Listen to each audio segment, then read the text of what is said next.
I'm gonna paint my steps. I'm gonna buy paint. It's not really paint, like uh, just like varnish. So I can varnish.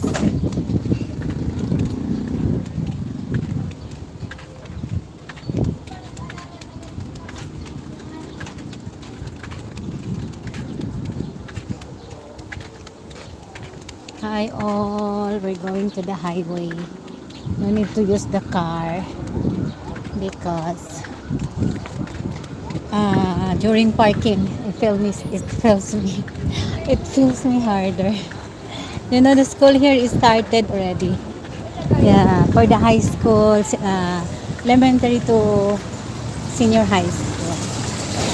But college not yet. September coming soon.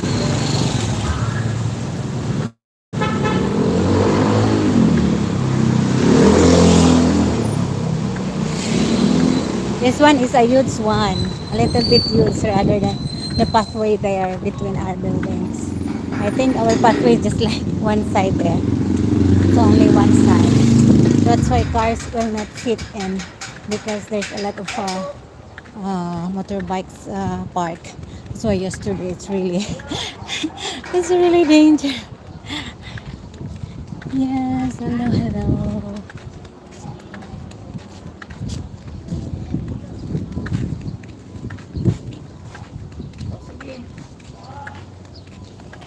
Thank you so much, Lord.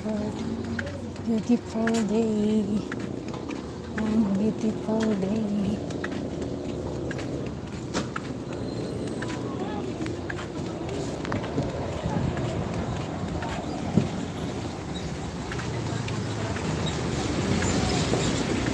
Time now is almost 2 o'clock.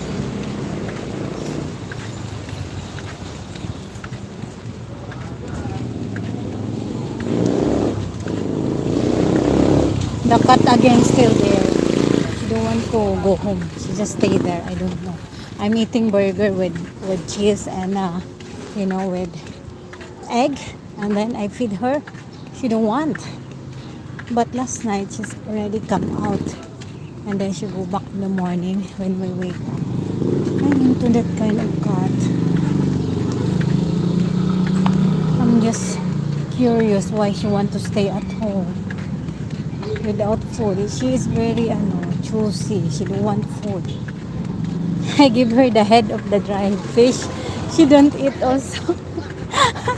Wasting. I must eat that head. I like the dried fish head. I just give to the cat.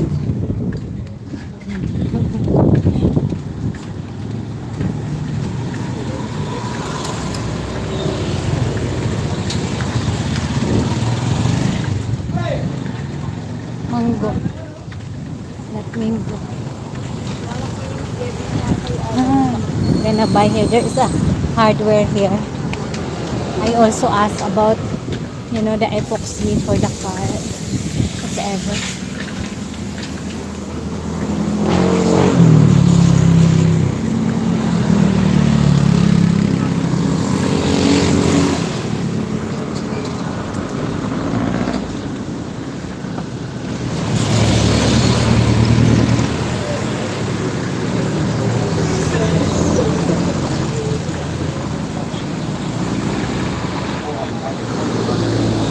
Yeah, that is veggies.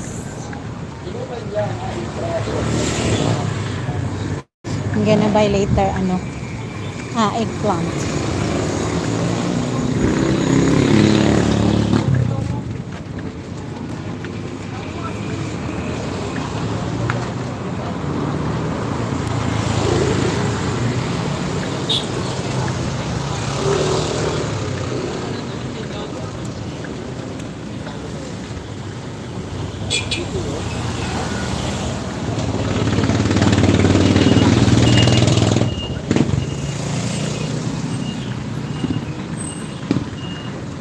There's a lot of things to buy here. If you want to buy.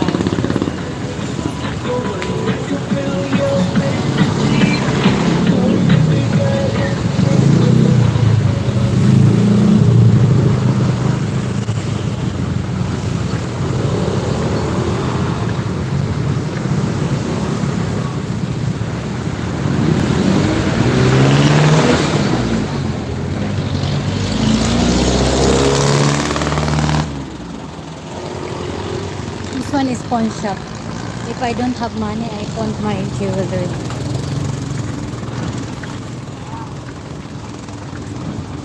Yeah, there.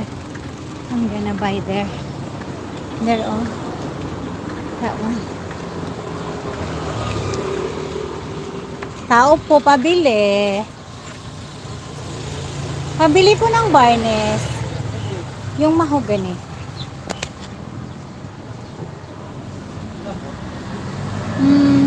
Saka isang natural. Meron kayong ano? Adhesive na epoxy? Yan na. Adhesive na epoxy? Para sa kotse? Pang kotse.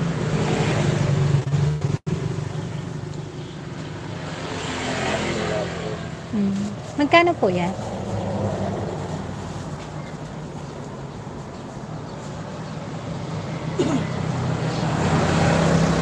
Ito pala meron. Magkano po? Pwede ba to sa kotse? Ayan po, adhesive po na epoxy. All purpose. Buo talaga yan? Sunset dyan, magkasama. Ay, anong gagawin dyan? Paghahaluin mo yung dalawa. Wala na ba kayong haluna? Na epoxy. Oo. Yung haluna siya, ididikit ko na lang. Ano ba, primer? Ano ba siya? Pangmamasilya nyo? Hindi nga sa kotse lang, medyo kasi umawang, medyo natanggal yung bumper niya. Ang magagamit ko. Kaya lang wala akong konti. Kasi ang dami nito, kaunti lang didikit. Pag mga pansasalihan kasi hindi ka makakabili ng mga tingin-tingin na... Magkano naman to? Yan, 270. Ay, ang mahal pala. So, Pero ano to, pandikit na to. Ano mo to, sticky masyado? Or bakit kailangan epoxy dalawa? mo siya. Ha? Para siya sa mga nagka-crack. Hindi naman siya crack, umawang lang siya. Parang na-loss lang yung kanyang kanyang nuts. Nanganap yung na epoxy adhesive. Ganyan. Akala ko kasi alam ko epoxy yung maliliit lang, ano na lang. Ay, hindi po yung mabansak. Hindi yun. Pang bakal. Ito na lang muna. Dalawa na lang tong Yung Kasi dati bumili ako dito eh. Maganda yung kulay. Isa lang ba yung kulay mo? Isa lang yung kulay mo para mag-terno siya? Nakapag po. Ganyan di ba nabili niyo? Pero may iba kang kulay dati? Wala? Ano yung wood stain na po yun? Ha? Wood stain po. Ganyan lang yung mga dibote ko. Sige. Isa pa.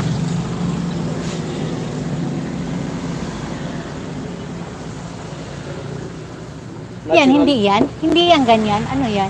Hindi ba yan? Hindi po yan. Bali po, isa nitong mahogany. Bali dalawa na tong mahogany, di ba? Isang varnish. Ito yung pang shine lang to. Oo, pampakintag lang. Yan. Kasi meron pa akong pang shine doon. Problema po natin. Baka mahulog. Bumili rin ako sa'yo dati, tsaka yung paint. Yung pintura.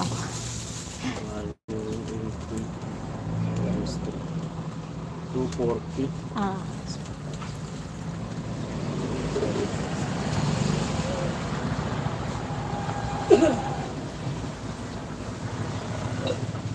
Papalit na ako. Sige.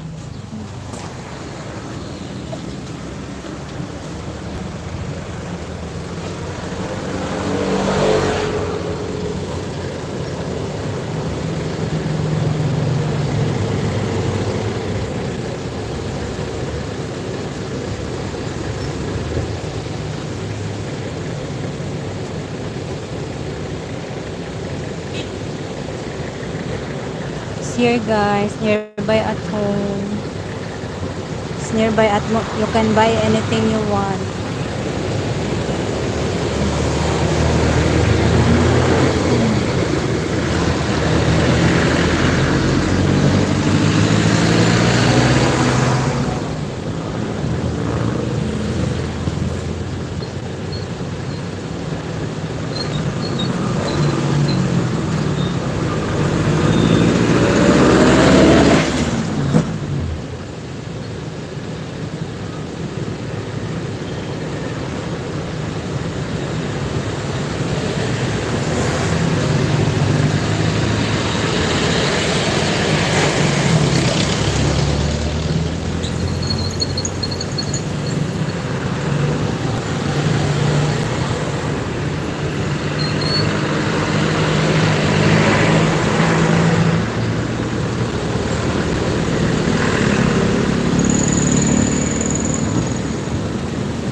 Malayo pa ba yung pag ano yun? Yung nag-ika-carwas? Malayo pa?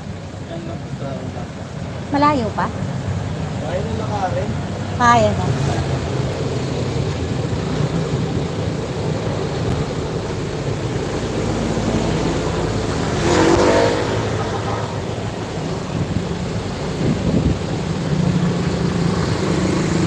Ay, pakainit.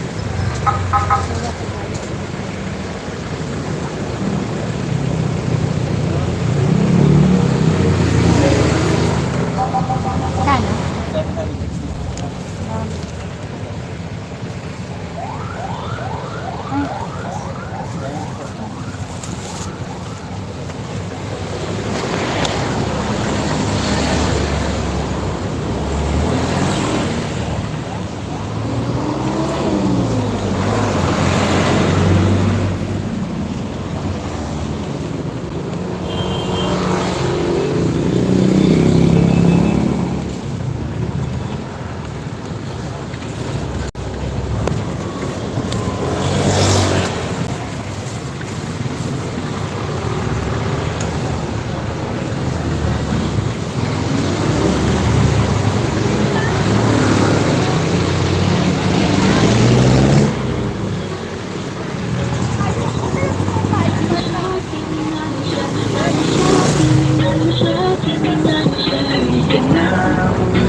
760.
Magkano po sa talo?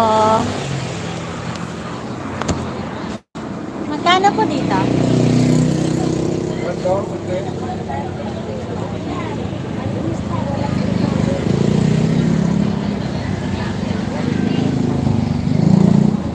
Yan lang po.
Yung speaker!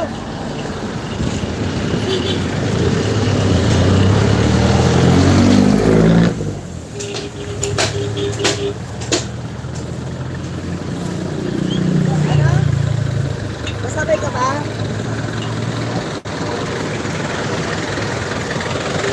A lot of students on the road.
This one is a school, guys, elementary school.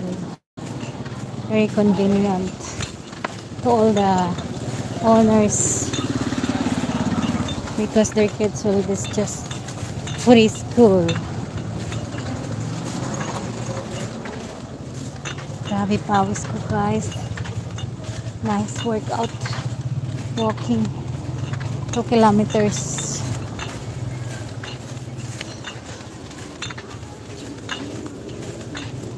Maybe it's 1,000 steps or more than that. 3, 4, 5, 6, 7, 8, 9,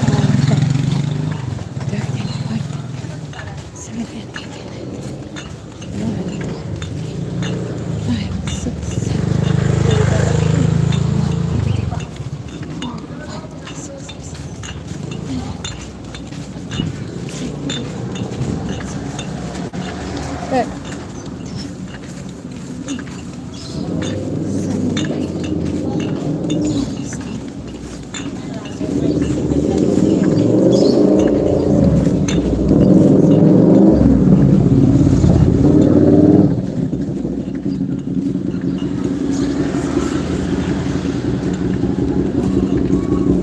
11, 12,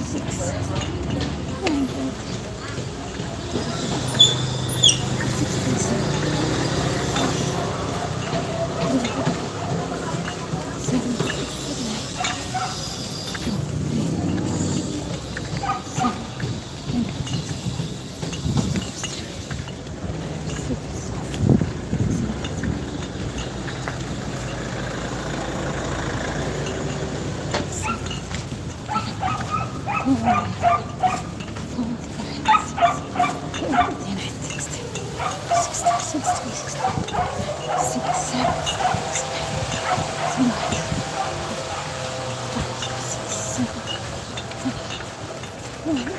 15, 16, 17,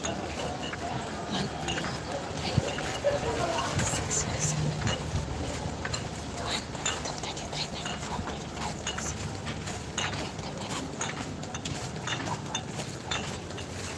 27, 28, 29, 30.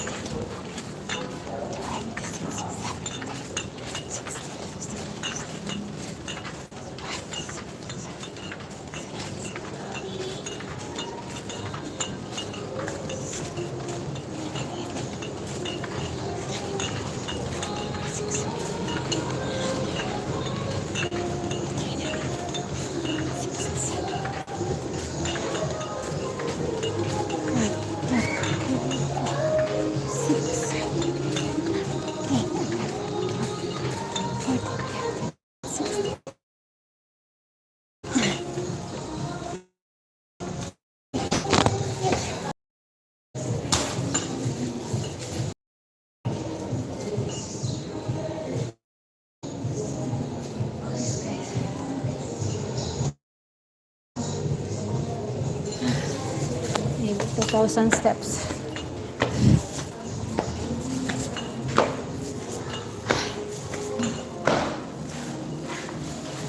From here to the highway. 2,000 steps. 200 steps pala. 200 to 500 steps.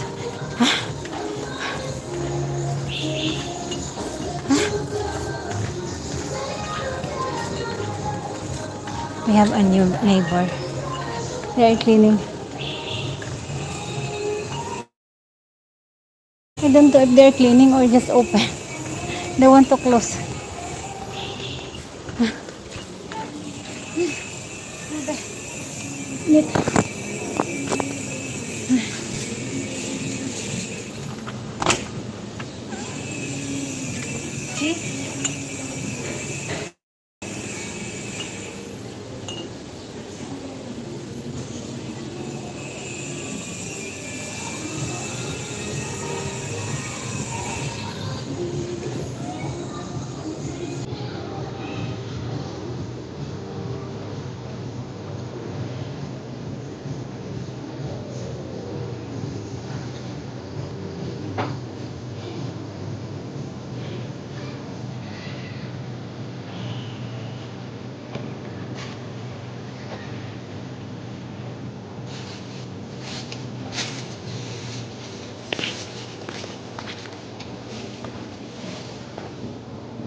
Uwi na, Mingmeng. Ako, Mingmeng. Hindi ka na umuwi.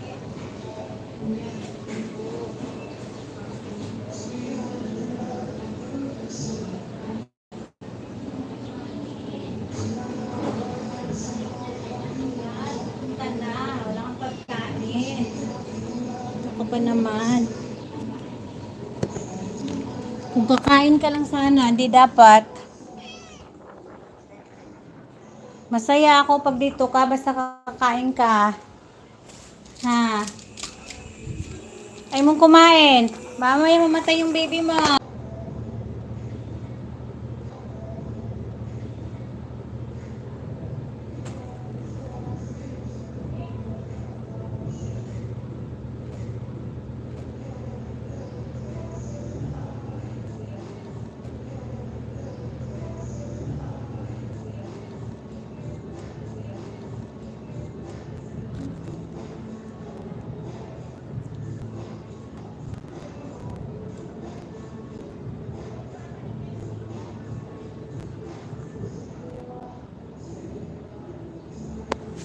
I'm trying to buy the epoxy, guys. Adhesive for my car, but I don't know if it's really working. So I'm gonna bring it to the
gonna do a work today.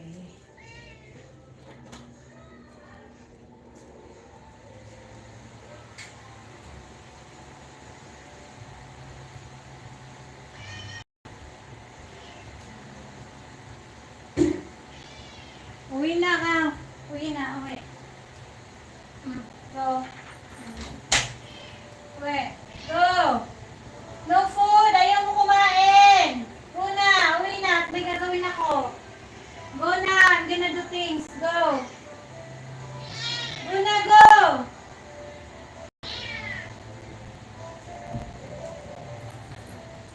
Huwag mo ako isturbuhin ha. Labot ka sa akin.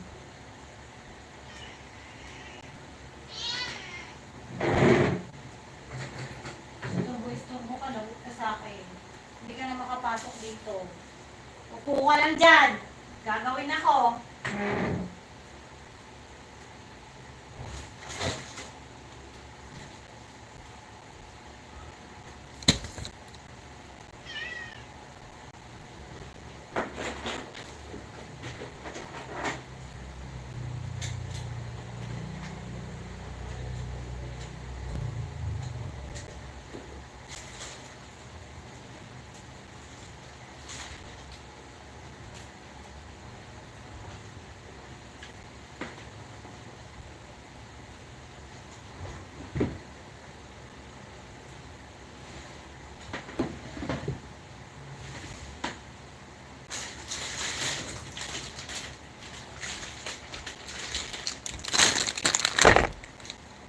Naku kasi nag-ano ka.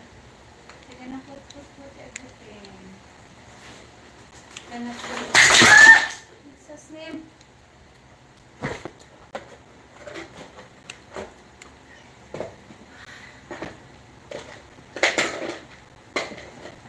Na! Munid!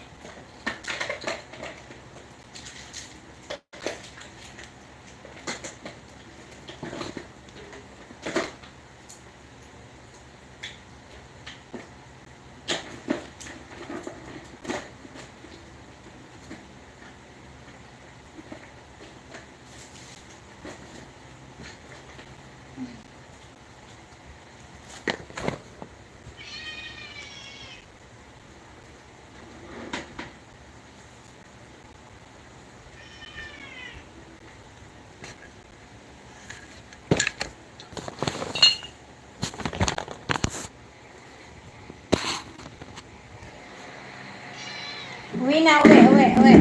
Uwi na ka, uwi. Ito, uwi. Shh. Uwi na, uwi. Go home. Uwi na. Uwi.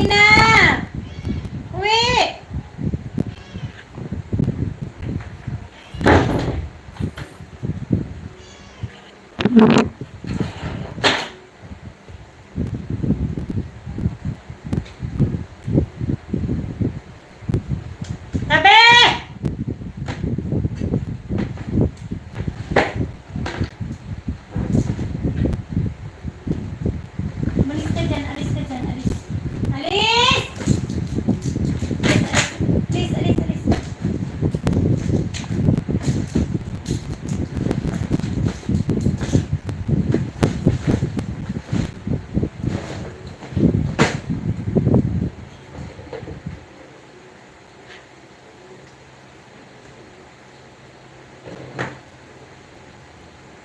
Iskoy, thank you so much. Maglilinis lang ako sa Iskoy. Eugene, thank you so much sir Eugene. The cat is just staying. She don't want to leave me. And then, she don't want to eat my food. It's irritating.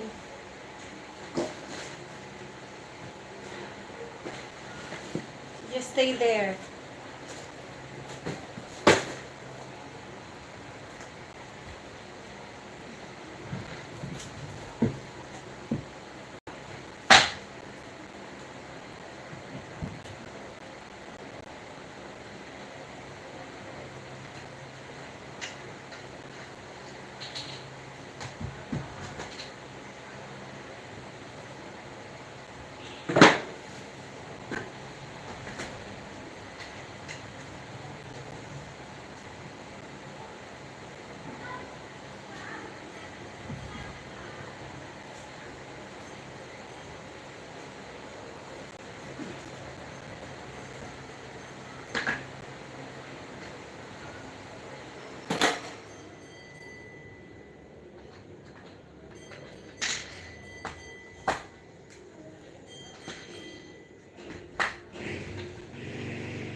she don't want. Even I feed her, Eugene.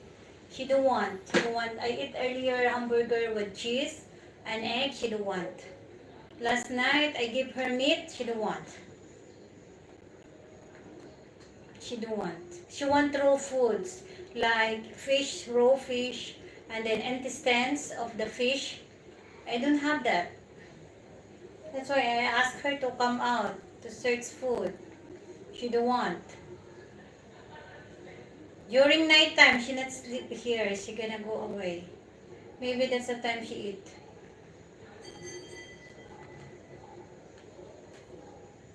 She just want to have banding. Play with me. I'm busy. My daughter later gonna play.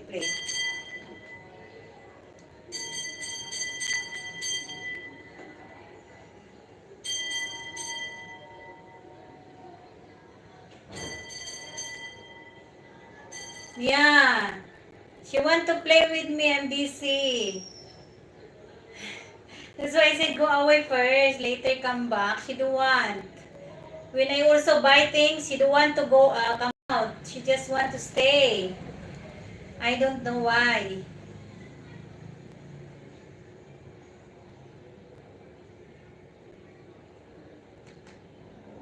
She's a pregnant cat.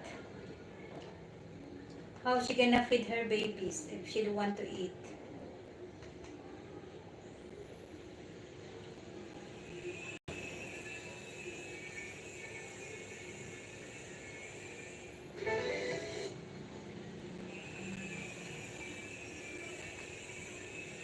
Don't buy another pair of glasses until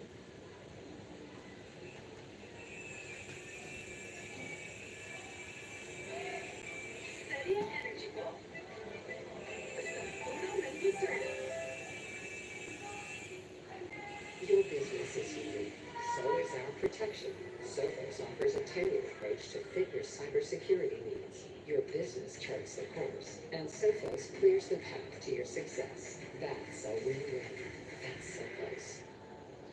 have you ever noticed how silence, real, powerful silence, can be louder than any words you've ever spoken? It's not the screaming, the explaining, or the begging that makes him stop and look at you differently. Number. It's the things you do without saying a single word. It's your energy, your presence, your shift. When you stop chasing, when you stop trying to prove your worth, when you stop making noise, that's when he starts listening. That's when he starts watching. That's when he starts valuing you in a way he never did before. You see, it's not always what you say that changes the way he sees you. It's what you don't say. A woman who understands the power of silence doesn't need to remind him who she is. Her energy walks into the room before she does. Her absence echoes louder than her presence ever begged to be. And once she stops reacting, he feels everything. He replays everything. He starts to miss the version of you he once took for granted. There's a quote that says, "Silence isn't empty, it's full of answers." That could not be more true in love. When you learn to let your actions, your boundaries, your calm do the talking, you will feel it in his spirit. He might not say it out loud, but his behavior shifts. His thoughts deepen. His curiosity grows.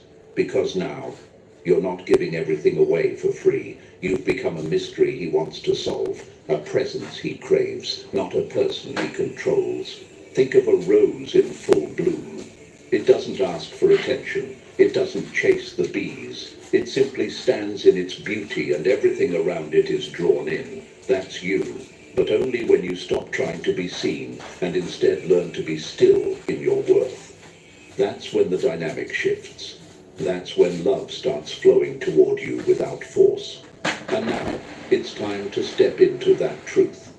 No more reacting to every little change in his mood. No more explaining why you deserve his time. No more reaching. You are not here to be available at every call, to make your love so easy that it's no longer valued. You're here to reign, not just over him, but over your energy, your emotions, your life. Because the moment a woman masters her silence, she stops becoming an option and starts becoming unforgettable. And when that happens, He feels the shift. He senses the distance. He notices the glow. And what once felt easy to overlook now becomes impossible to replace. Beautiful woman, your silence is not weakness, it's wisdom. It's not emptiness, it's elevation. You are not just healing, you are rising. From this moment on, you're not just loving harder, you're loving smarter. This is the beginning of becoming the woman who never has to demand respect, because her energy commands it. And yes, we call her Queen. Queens, if this message touched something deep inside you, if it reminded you of the quiet power you always carried, then let your heart show it. Like this video and subscribe to the channel, because we are working with everything we have to create content that speaks to your soul, strengthens your spirit, and helps you rise into the woman you were always meant to be. Number 1. Are you Your in LA, absence Eugene? becomes louder than your presence. Have you ever noticed how a room suddenly feels different when you stop showing up in it? How he starts There's a lot of noticing things happening everything you used to today. do only after Must it be stops. ready. That's the power of absence, and it speaks louder than anything you could ever say. You don't have to beg. You don't have to explain. You don't even have to block. All you have to do is stop showing up for the places where you're no longer seen. Because the moment you pull back your energy, he feels it like thunder in the silence. At first, he thinks you'll be back. He thinks the silence means you're upset, but you'll cool off. He thinks it's a pause, not an ending. But then days pass, and that call doesn't come. The message doesn't arrive. Your presence, once constant, has vanished, and suddenly everything around him feels colder, lonelier, quieter. That is when it hits him. The woman he thought would always be there, she's no longer reachable. And it wasn't because she shouted, it was because she Harry, left in that silence. man's voice is There's a annoying. quote that says, Why? when you move differently, you I want are to hear felt something when I'm differently. doing. And Queen, that's exactly what happens when you go quiet. It's not just the It's a absence of positive your words, mindset. it's the absence of your love, your More softness, power. your consistency. He starts My comparing girlfriend the is calm still you have brought not to the met, chaos yet that I'm follows. just He going to starts find chasing the somebody energy else. you used Okay, to good give so luck. freely. And the Eugene, irony, good luck to the your more still you hunting. become, the louder your value becomes in his mind. Think of it like a candle. When it's burning, he barely notices. But the moment that flame dies out, the room is left in darkness. The warmth is gone. And Why no you matter how annoying? hard he tries to recreate it, nothing compares to the original light you once gave. That's you. That is You AI. were the warmth, They the just type the glow, words and then the convert it constant. into AI. And now, without you, everything feels colder Not their than he ever voice. expected. Beautiful woman, your silence is not surrender. It's strategy. It's not weakness. It's wisdom. And when you remove your presence from where it was once overlooked, you force him to sit with the version of himself that never deserved you. That's the real power. Not in yelling, not in proving, but in vanishing without warning and letting your absence speak the truth your voice no longer needs to carry. Now, it's your turn to claim your strength in silence. Write this in the comments and say it with conviction. My absence speaks what my words no longer need to. Let him feel it. Let him sit in it. Let your silence be the echo he never escapes. Queens, if this message opened your eyes, if it stirred something inside your spirit, like this video and subscribe to the channel. No, We are working every day to bring you I peace, am. power, I'm gonna and learn. healing. Because your growth matters. I'm gonna learn more tough. And your reign. More tough. It's just beginning. I like the tough one, tough Number words. 2, you'll glow up without announcement. He expected Because to very hear from soft you. before, He I'm very expected soft. updates, check-ins, I slowly maybe become even tough. subtle hints that you're still hurting. Tough, but instead, of he course hears with nothing, just silence. And then, without with warning, discernment. he sees you. You didn't announce it. You didn't explain it. But everything about you has shifted. Your smile looks real again. Your energy feels Yes, lighter. Your Eugene. glow. That's It's why. louder than anything you've ever said. That's when it hits him. You've elevated, and you did it without him. There's Just something feel haunting about a woman who heals in silence. A woman who doesn't tell the world she's growing. She just becomes. She doesn't rush to prove she's okay. She just moves differently. She glows without begging to be noticed. She upgrades in ways that can't be bought. He starts to notice your glow in the places he least expects. Your peace, your posture, your laugh. And it cuts deep because he realizes the version of you he once knew is long gone. And this new version, he'll never have access to her again. There's a quote that says, "Some women fear the fire, others become it." You didn't just survive the pain, you became the lesson. You didn't chase revenge, you chose transformation. And that kind of growth, that kind of silent evolution, it humbles him. Because the woman he thought would wait forever is now the woman he can only admire from a distance. Think of the Karate. moon. It doesn't shout for attention. It doesn't compete with the sun. It rises quietly, and yet the world Garute. can't take its eyes off it. That's you. You didn't have to explain your journey. You just let your light speak for itself. And the brighter you shine, the more it reminds him of everything he lost. This is what silent power looks like. No begging, no proving, no explaining, just evolving, just rising. And this... No explaining, just evolving. True. No explaining, just evolving.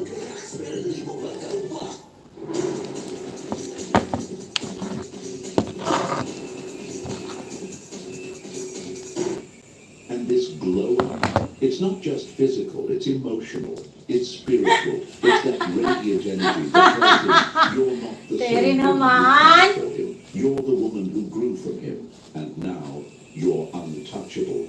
Beautiful lady, your glow up isn't revenge, it's your rebirth. It's the crown you didn't need him to hand you, because you built it yourself. The silence he once ignored is now the very thing echoing in his mind every time he sees your name. Every time he scrolls, every time he remembers. He thought you would break. Instead, you bloomed. Quietly, powerfully, unapologetically. Write this in the comments and claim it. I glow without warnings. I glow without Let warnings. him wonder. Realize too late. We are working with all our heart to bring you life-changing lessons because you weren't made to beg for love. You were made to reign. Number 3, protecting your peace like it's sacred. Have you ever realized how peaceful silence can feel after chaos?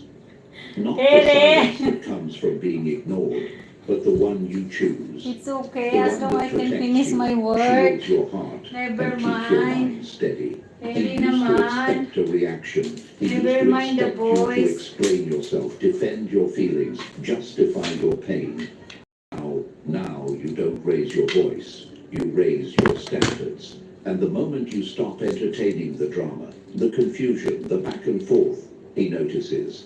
Because when I a want to woman go there starts protecting her upstairs. peace A lot like of it's sacred, cobwebs. he starts wondering what shifted and why he no longer gets to disturb her calm.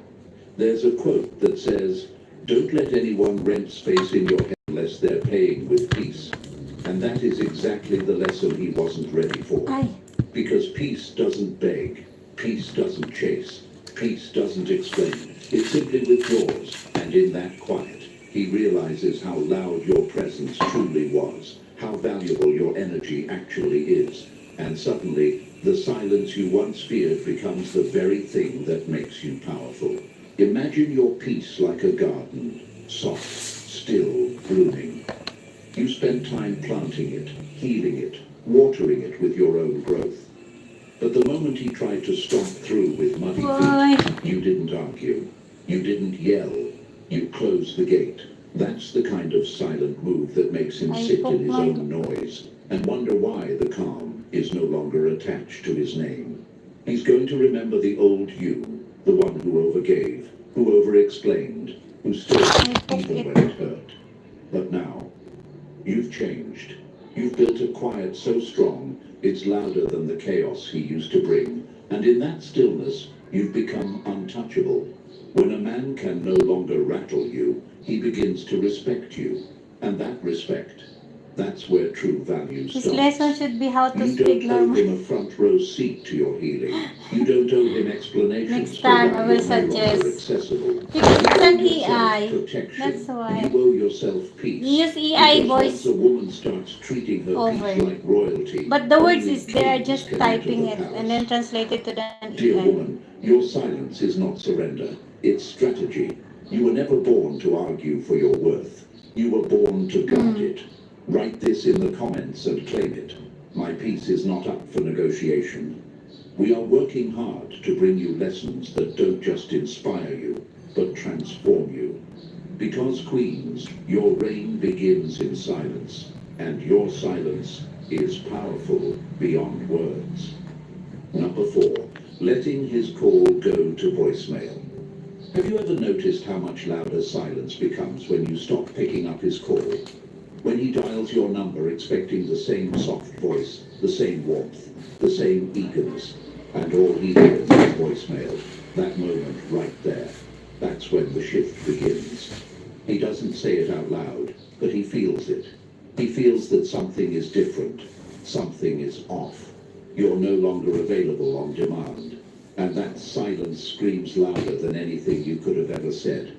See, he was used to your attention. He counted on your quick replies, your late night answers, your emotional presence every time he needed it. But now, the dynamic has changed. Not through arguments, not through emotional breakdowns, but through something far more powerful, your stillness, your silence, your disconnection. And that voicemail, it becomes the mirror he didn't ask for, but desperately needs to face. There's a quote that says, when you no longer react, you become powerful. And that power is exactly what you're stepping into. You are no longer chasing after clarity, no longer explaining your worth, no longer available just because he feels lonely. You've shifted your energy, you've taken your power back, and you didn't even have to say a word. Imagine a beautiful room he once had full access to. He used to walk in and out without knocking, without pausing. But now, he walks up and finds the door closed. Quiet, moved, no explanation. And that silence, it rattles him. Because for the first time, you're not the one waiting. He is. And the longer that goes unanswered, the more valuable your energy becomes in his mind. This isn't about playing games. This is about healing. This is about not answering the phone when your heart is finally at peace. This is about letting your silence become the lesson he never saw coming.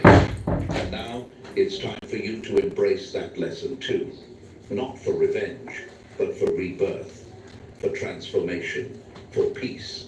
Because you are no longer the woman who stays available to a man who made you feel invisible. You're no longer just hoping he values you.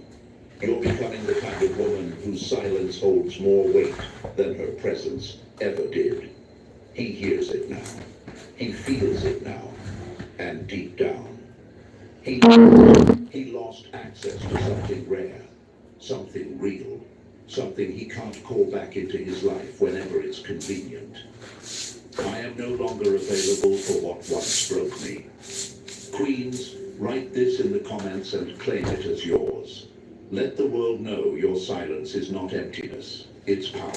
It's peace. It's your evolution.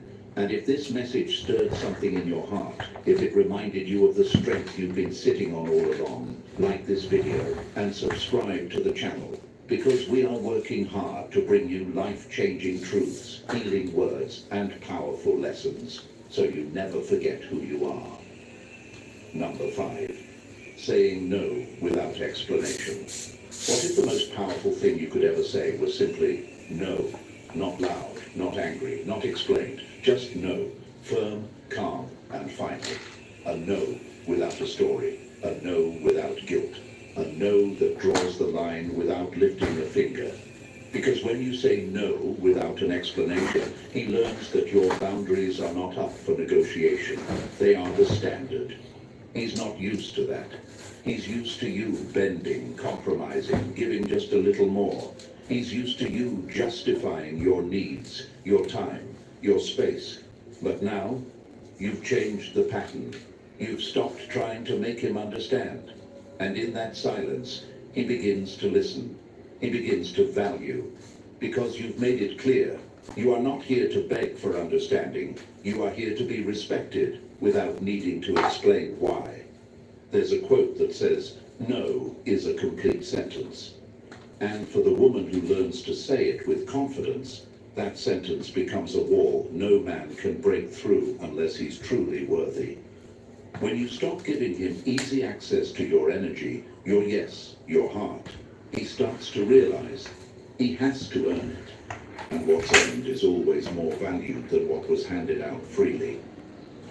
Our ultimate immunity protection. Potency Zinc Advance. Buy now. Let the puzzle begin. Open up OG Classic. Siskoy! Live ka, Siskoy!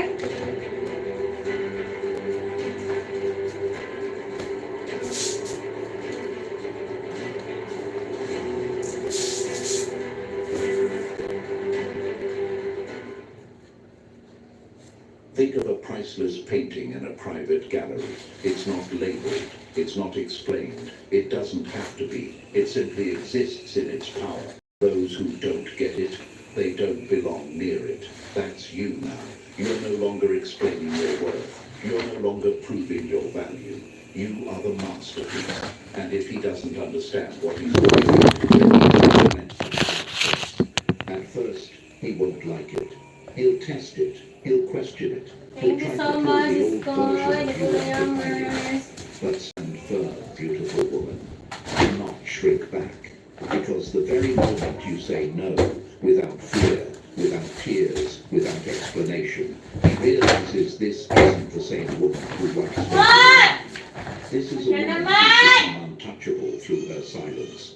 Lovely woman, you were not made to be small. You were not made to be pleasing at the cost of your peace. You were made to reign, gracefully, firmly, unapologetically. And saying no is not rejection, it's redirection. It tells the world you're walking in your worth now. And the man who sees that, he'll either rise up or fall away. Write this in the comments and claim it. No is my power, not my apology. Queens, let the world know you are done over-explaining, done over-giving, done shrinking. We are working hard every day to bring you the truth, the tools, and the healing lessons that help you build a life, and a life you'll never need to beg for. Number 6, walking away with grace, not revenge. He expected a reaction. He thought you would scream, cry, beg him At to my stay. cat, You were Siskoy, prepared for the cat drama, friend, ready never for the go explosion. home. But instead, You always stay you there. broke your Bakit, silence. Siskoy? Ganyan sila, You stood up, Siskoy. fixed your crown, Ba't ayaw niya and walked umalis? away with the kind of calm that rattles a man's soul. That's what he didn't see coming. Not your pain, not your heartbreak, but your grace. That quiet strength that says, I don't need to destroy you. I'm too focused on building myself. A woman who walks away without trying to make a scene is unforgettable. Because silence leaves a mark. Silence lingers. It forces him to sit with his own actions, his own choices, his own mistakes. You didn't try to show him Ayaw that kulit you niya, are. Siskoy. Ayaw kumain. Don't want to eat. That's the difference. Gusto lang niya laro-laro. And create I'm busy. the moment you stop He don't want to eat. then Just want he play. submits to the regret. The most powerful move a woman can make is to walk away with dignity, not destruction. You didn't burn the bridge. I cannot You do built a things. better He was one. always in my, You'll think about it. blocking my You'll way. remember the way you exited without turning into someone Who's you're not. hosting tonight? I You'll need good realize too late music. that the way you carried your pain with elegance was louder than any Sister, words thank you you. could have thrown his way. Think of a lioness. She doesn't roar to prove her power. I think, She walks with purpose. Ma'am Journey, Siskoy. You are that Tonight, lioness. He thought the lack Miss of Linis, drama 5 meant o'clock. but now he understands. Harry. It means you've evolved beyond the need to be understood. And when a woman Ah, is gala She vlog. becomes No music unreachable. today daw, Sir Walking Terry. away with You grace come to doesn't Liz mean Dreams. you're weak. Sige na It sing. means you know your 5 value. o'clock. It means you've mastered the art of protecting your energy. Liz And Dream that's when he will 5 starts to o'clock. value you more. When he realizes he no I'm gonna longer sing has you a access to song. your light, your love, your presence. You didn't leave to teach him a lesson, but You your live absence together, became the Cisco, most so I can go unforgettable up. education he'll ever receive. So, I lovely will woman, sing for let this Terry. truth echo in your heart. You are not seeking revenge.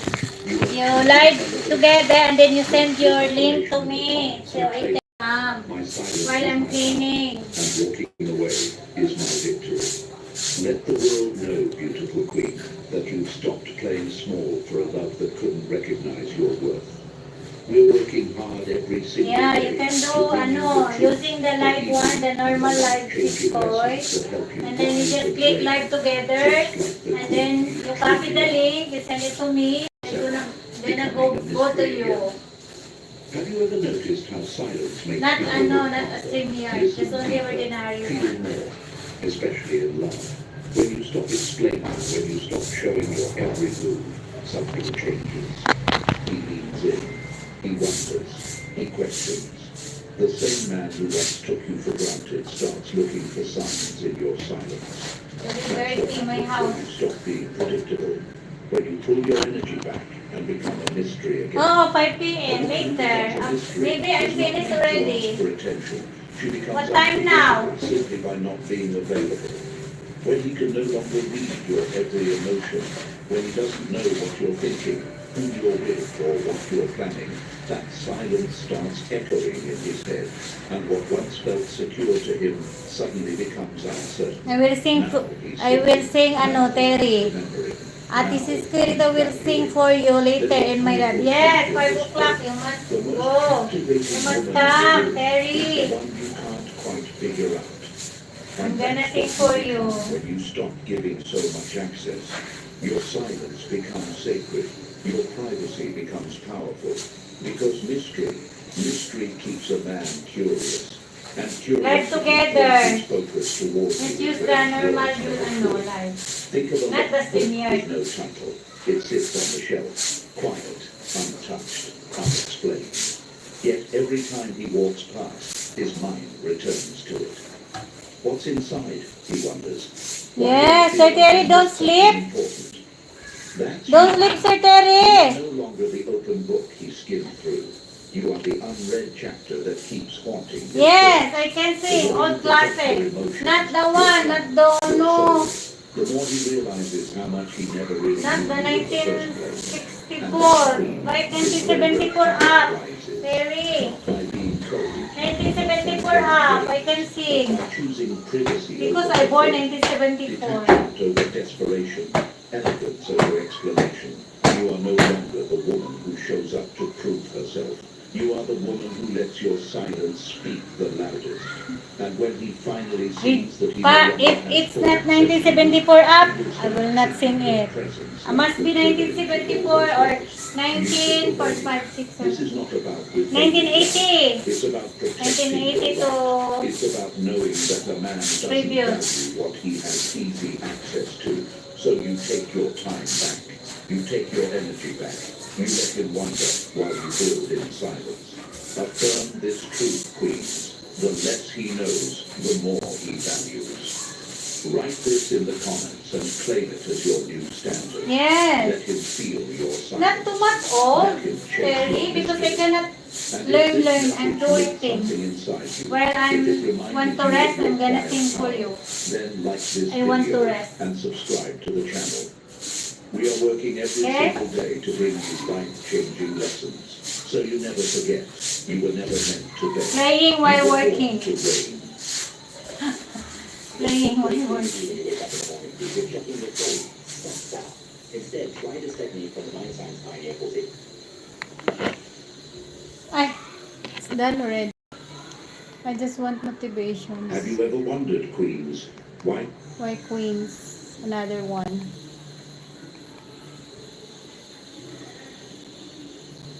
Napansin mo ba? Ay, hindi na. Napansin. Not that one. I want English so Terry can listen. I've got the perfect song for you. Dolly for ah, Dolly is very hard. You see my song? I just small voice because I cannot even follow the beat. Today, we're diving into the psychology behind attraction to explore the five qualities that consistently Other one, not Dolly. Dolly song is very I'm your host, and very. welcome back to our channel, where we explore the fascinating world of human psychology and relationships. If you're new here, make sure to hit that subscribe button. Yan, psychology, your favorite. Post content like this every day. Yan na listen. Now, before we begin, I want to be clear about something important. This video isn't about changing who you are to please someone else. It's about understanding the psychological principles behind attraction Yan. and recognizing That's that you, the most Terry. attractive qualities Psychology. are often the ones that make you genuinely happy and fulfilled as a person. The qualities we're discussing today aren't superficial traits or temporary fixes. They're deep, authentic characteristics that not only make you more attractive to others, but also contribute to your own personal growth and happiness. These are qualities that create lasting relationships built on genuine connection rather than fleeting attraction. Research in psychology has consistently shown that while physical attraction might be the initial spark, it's personality traits and emotional qualities that determine whether a relationship will thrive or simply fizzle out. The women who seem to effortlessly attract and maintain the interest of quality men aren't necessarily the most conventionally beautiful. They're the ones who embody these specific psychological and emotional qualities. So whether you're single and looking to understand what creates genuine attraction, or you're in a relationship and want to strengthen your connection, this video will provide valuable insights backed by psychological research and real-world observations. Let's dive into the first quality that consistently ranks at the top of what men find irresistible in women. I'm trying to make your beat, the beat follow. Nature. The number one quality Area. that men find most attractive in women is authenticity. Being genuinely yourself without pretense or artificial personas. This might surprise some people who think they need to be perfect or play games to attract someone. But psychological research consistently shows that authenticity is the foundation of all meaningful relationships. What does authenticity actually mean in the context of relationships? It means being comfortable with who you are, expressing your true thoughts and feelings appropriately, and not trying to be someone you're not just to impress others. Authentic women don't put on masks or create false personas.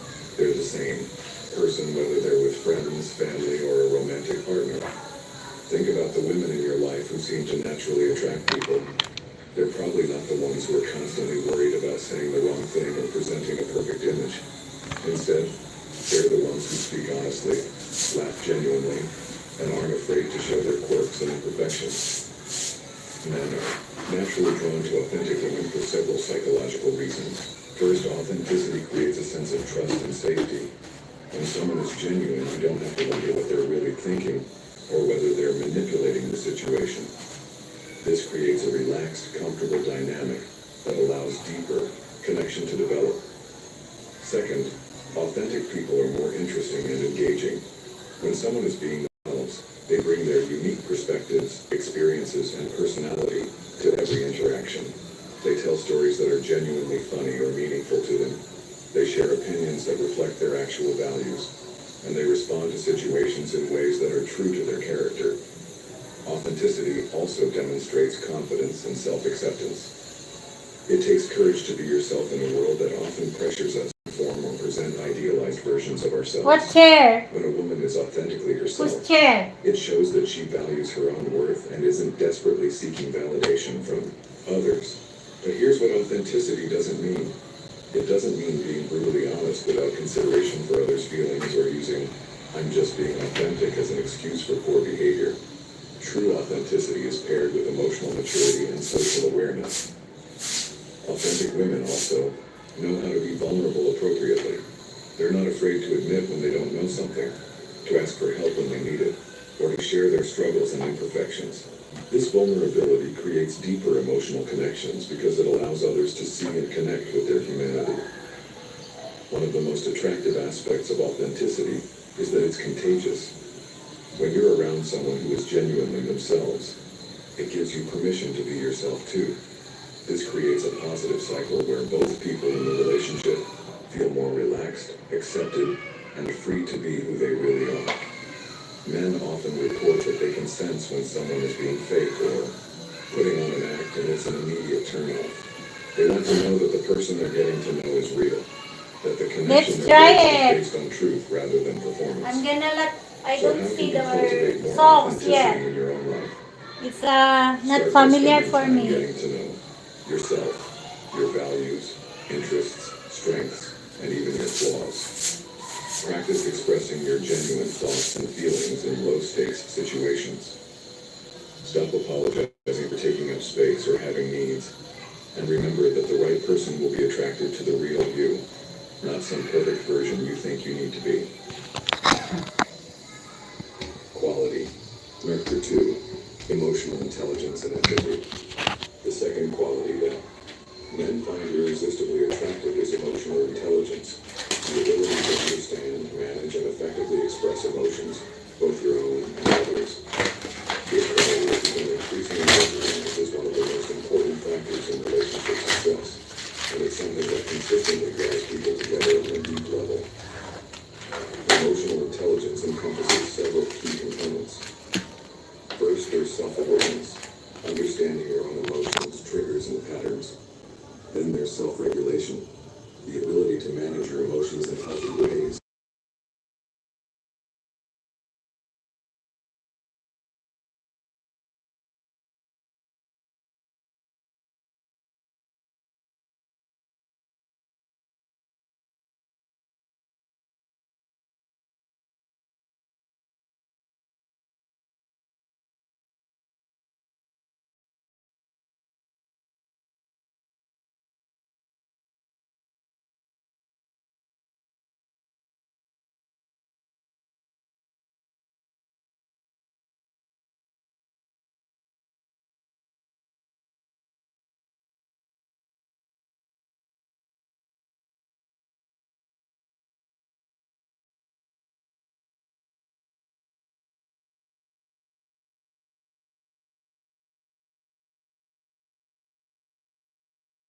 Sense when someone is having a difficult day and respond with appropriate support or space. Men are particularly drawn to empathetic women because it creates a sense of being truly seen and understood. Many men have been socialized to hide or minimize their emotions, so being with someone who can recognize and validate their emotional experiences feels incredibly refreshing and healing. Emotionally intelligent women also know how to communicate about difficult topics without creating drama or conflict. When they're upset about something, they can express their feelings clearly and constructively, rather than expecting their partner to read their mind or figure out what's wrong through passive-aggressive behavior. They understand that emotions are information, not commands. Just because they feel something doesn't mean they have to act on it immediately, or that others are responsible for fixing their emotional state. Yes, I will This emotional go. maturity Liz Dreams is creates space for already empathy, sending me. and problem Later, I just solving in open it. relationships. After Another this key one aspect is of done emotional already. intelligence is the After ability to 5 minutes, recognize emotions. This doesn't mean 5 suppressing o'clock. feelings or This one pretending is all everything's done. fine when it's not. Instead, it means having healthy coping strategies, knowing when you need space to process something, and not letting temporary emotions drive permanent decisions. Emotionally, intelligent women also understand emotional boundaries. They don't take responsibility for other people's emotions, but they also don't dump their emotional baggage on others without consideration. They know when to offer support and when to step back and let others handle their own challenges. The empathy component of emotional intelligence is particularly powerful in creating attraction. When someone feels truly understood and accepted, it creates a profound sense of connection. Empathetic women can celebrate others' successes without jealousy, provide comfort during difficult times, and create an environment where people feel safe to be vulnerable. Men often report that being with an emotionally intelligent woman feels like coming home. There's less drama, more understanding, and a sense that they can be themselves without judgment. These women don't try to fix or change their partners. Instead, They provide support and acceptance while maintaining their own emotional well-being. Emotional intelligence also includes the ability to read social situations and respond appropriately. These women know when someone needs cheering up, when to give advice versus just listening, and how to navigate complex social dynamics with grace and consideration. Developing emotional intelligence is a lifelong journey, but it starts with paying attention to your own emotional patterns and working on understanding others with genuine curiosity rather than judgment. It involves learning healthy communication skills, developing empathy, and practicing emotional regulation in healthy ways. The beautiful thing about emotional intelligence is that it not only makes you more attractive to others, but it also improves every area of your life. You'll have better relationships, less stress, and more fulfilling connections with everyone around you. Quality number 3, independence and self-confidence. The third quality that men find incredibly attractive is independence paired with genuine self-confidence. This combination creates a magnetic energy that draws people in while also establishing the foundation for a healthy, balanced relationship. Independence doesn't mean being cold, distant, or not needing anyone. Instead, it means having your own life, interests, goals, and identity outside of romantic relationships. Independent women have their own hobbies, friendships, career aspirations, and sources of fulfillment. They don't rely solely on their romantic partner for happiness, entertainment, or validation. This quality is attractive for several important reasons. First, it eliminates the pressure that comes with being someone's only source of happiness. When a woman has her own life and interests, her partner doesn't feel the overwhelming responsibility of being her entire world. This creates a healthier dynamic where both people can contribute to the relationship from a place of choice rather than desperation or need. We take central setbacks, nutrients adjusted to age 50 plus, putting a sharp memory, healthy heart, and strong immunity. Central setbacks. They say you have to choose tech or expertise. We say, why not both? Sophos gives you enterprise-grade protection and threat hunters in your corner. No trade-offs, just win-win.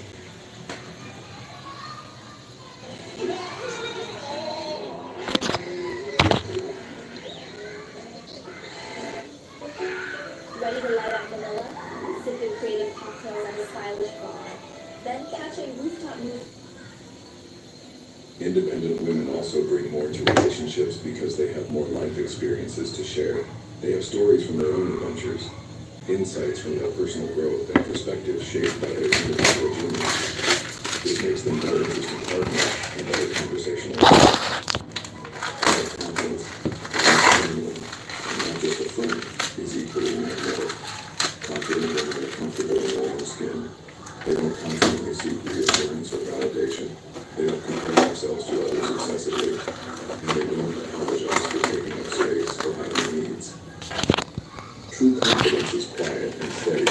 It's not about being loud or dominating conversation.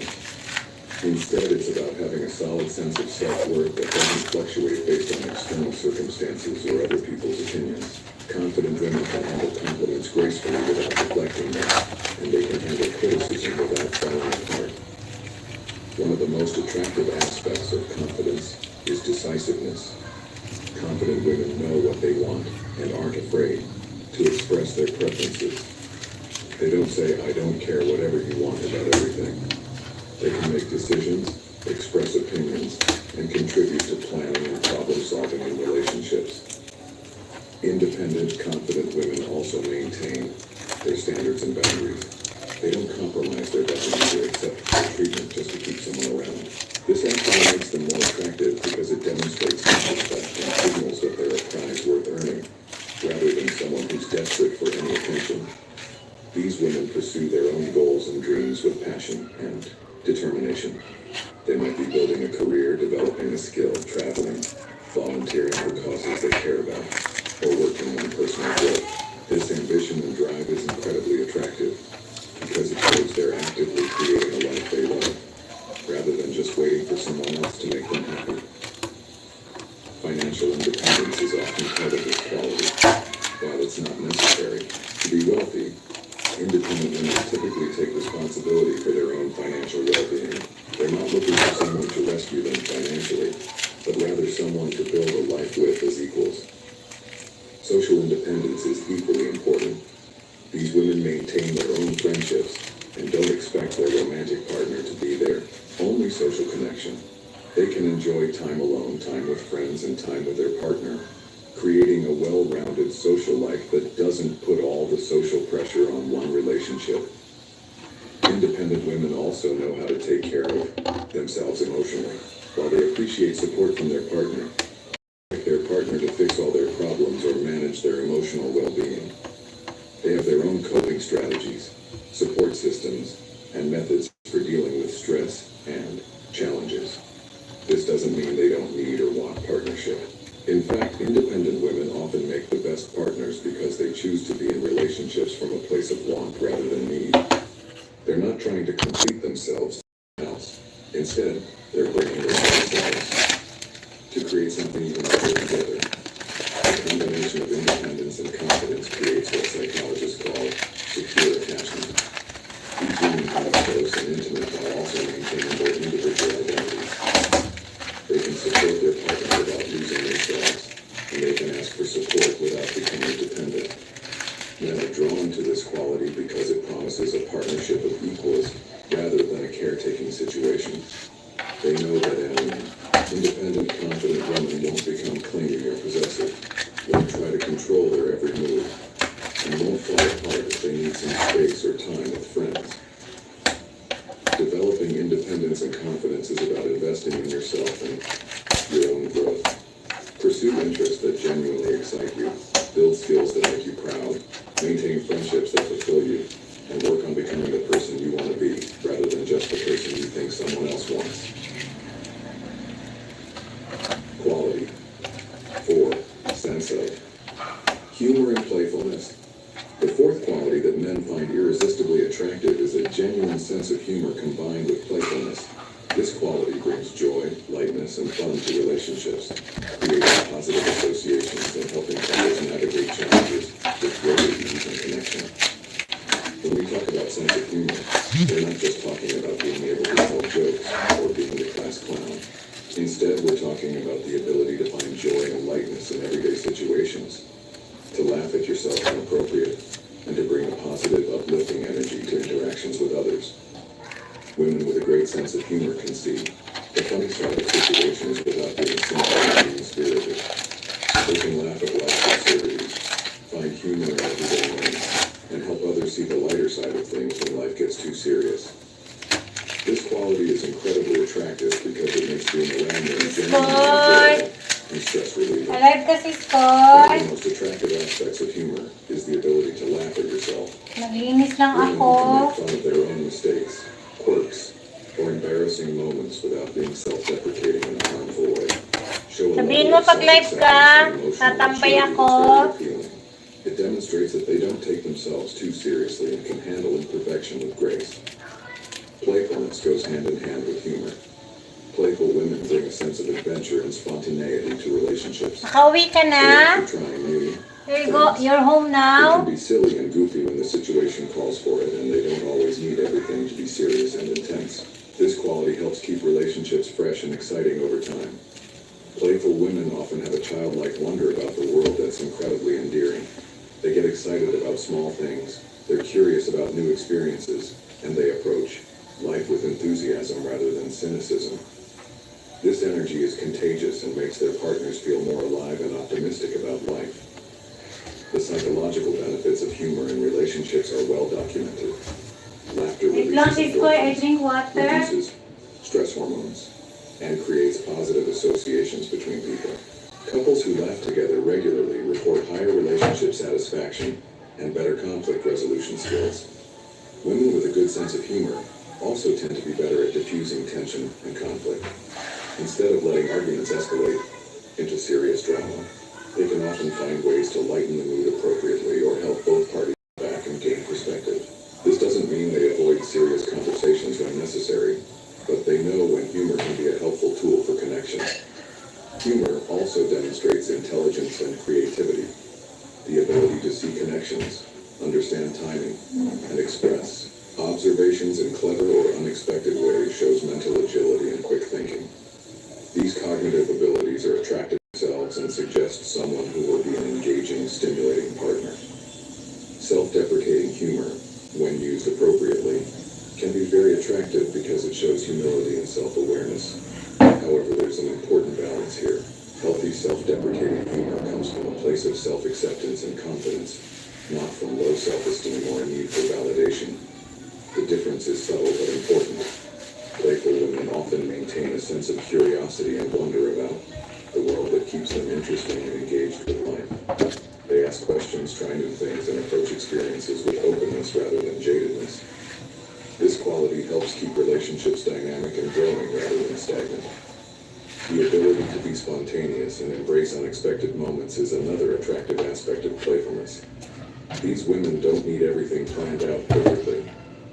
They can go with the flow, embrace changes in plans, and find adventure in unexpected situations. Women with good humor also tend to be more resilient in the face of challenges. Instead of being defeated by setbacks and difficulties, they can find ways to maintain perspective and even find something to laugh at in situations. This resilience is attractive because it suggests they'll be strong partners through life's inevitable ups and downs. It's important to note that genuine humor is different from being sarcastic, cutting, or using humor to put others down. Attractive humor is inclusive and uplifting rather than exclusive or mean-spirited. It brings people together rather than creating division or hurt feelings. The playfulness aspect also includes being able to engage in light teasing and banter in a way that's fun rather than hurtful. Women who can give and take gentle teasing, engage in wordplay, and participate in playful back and forth create a dynamic that feels flirtatious and engaging throughout the relationship. Physical playfulness is also part of this quality. This might include being comfortable with playful touch, being up for active adventures, or just being able to be physically silly and uninhibited when the mood strikes. This comfort with physical play contributes to intimacy and connection. Developing a sense of humor and playfulness starts with giving yourself permission to be silly and finding joy in small moments. Practice doing the fun side of situations. Spend time with people who make you laugh, and don't be afraid to be spontaneous occasionally. Remember that humor is a skill that can be developed with practice and attention. Quality, Marker 5. Supportiveness and loyalty.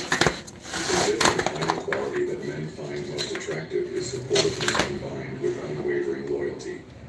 This quality creates the foundation of trust and partnership that allows relationships to deepen and thrive over time. Supportiveness leads to genuinely invested in their partner's success, happiness, and growth. Supportive women celebrate their partner's achievements without jealousy, offer encouragement during challenging times, and actively contribute to their partner's goals and dreams. They're not competing with their partner, they're genuinely rooting for them. True supportiveness goes beyond just saying that you do it when someone faces a challenge. It involves actively listening to understand what someone needs, offering practical help when appropriate, and providing emotional support that actually helps, rather than just makes you feel like you're helping. Supportive women know the difference between being helpful and being controlling. They don't try to fix everything or take over their partner's problems. Instead, they ask what kind of support would be most helpful and respect their partner's autonomy in handling their own challenges. One of the most attractive aspects of supportiveness is the ability to believe in someone's potential, even when they're struggling to believe in themselves. Supportive women can see these temporary setbacks difficulties to recognize their partner's strengths and capabilities. This kind of unwavering faith can be incredibly motivating and healing. Loyalty, meanwhile, is about consistency, reliability, and trustworthiness.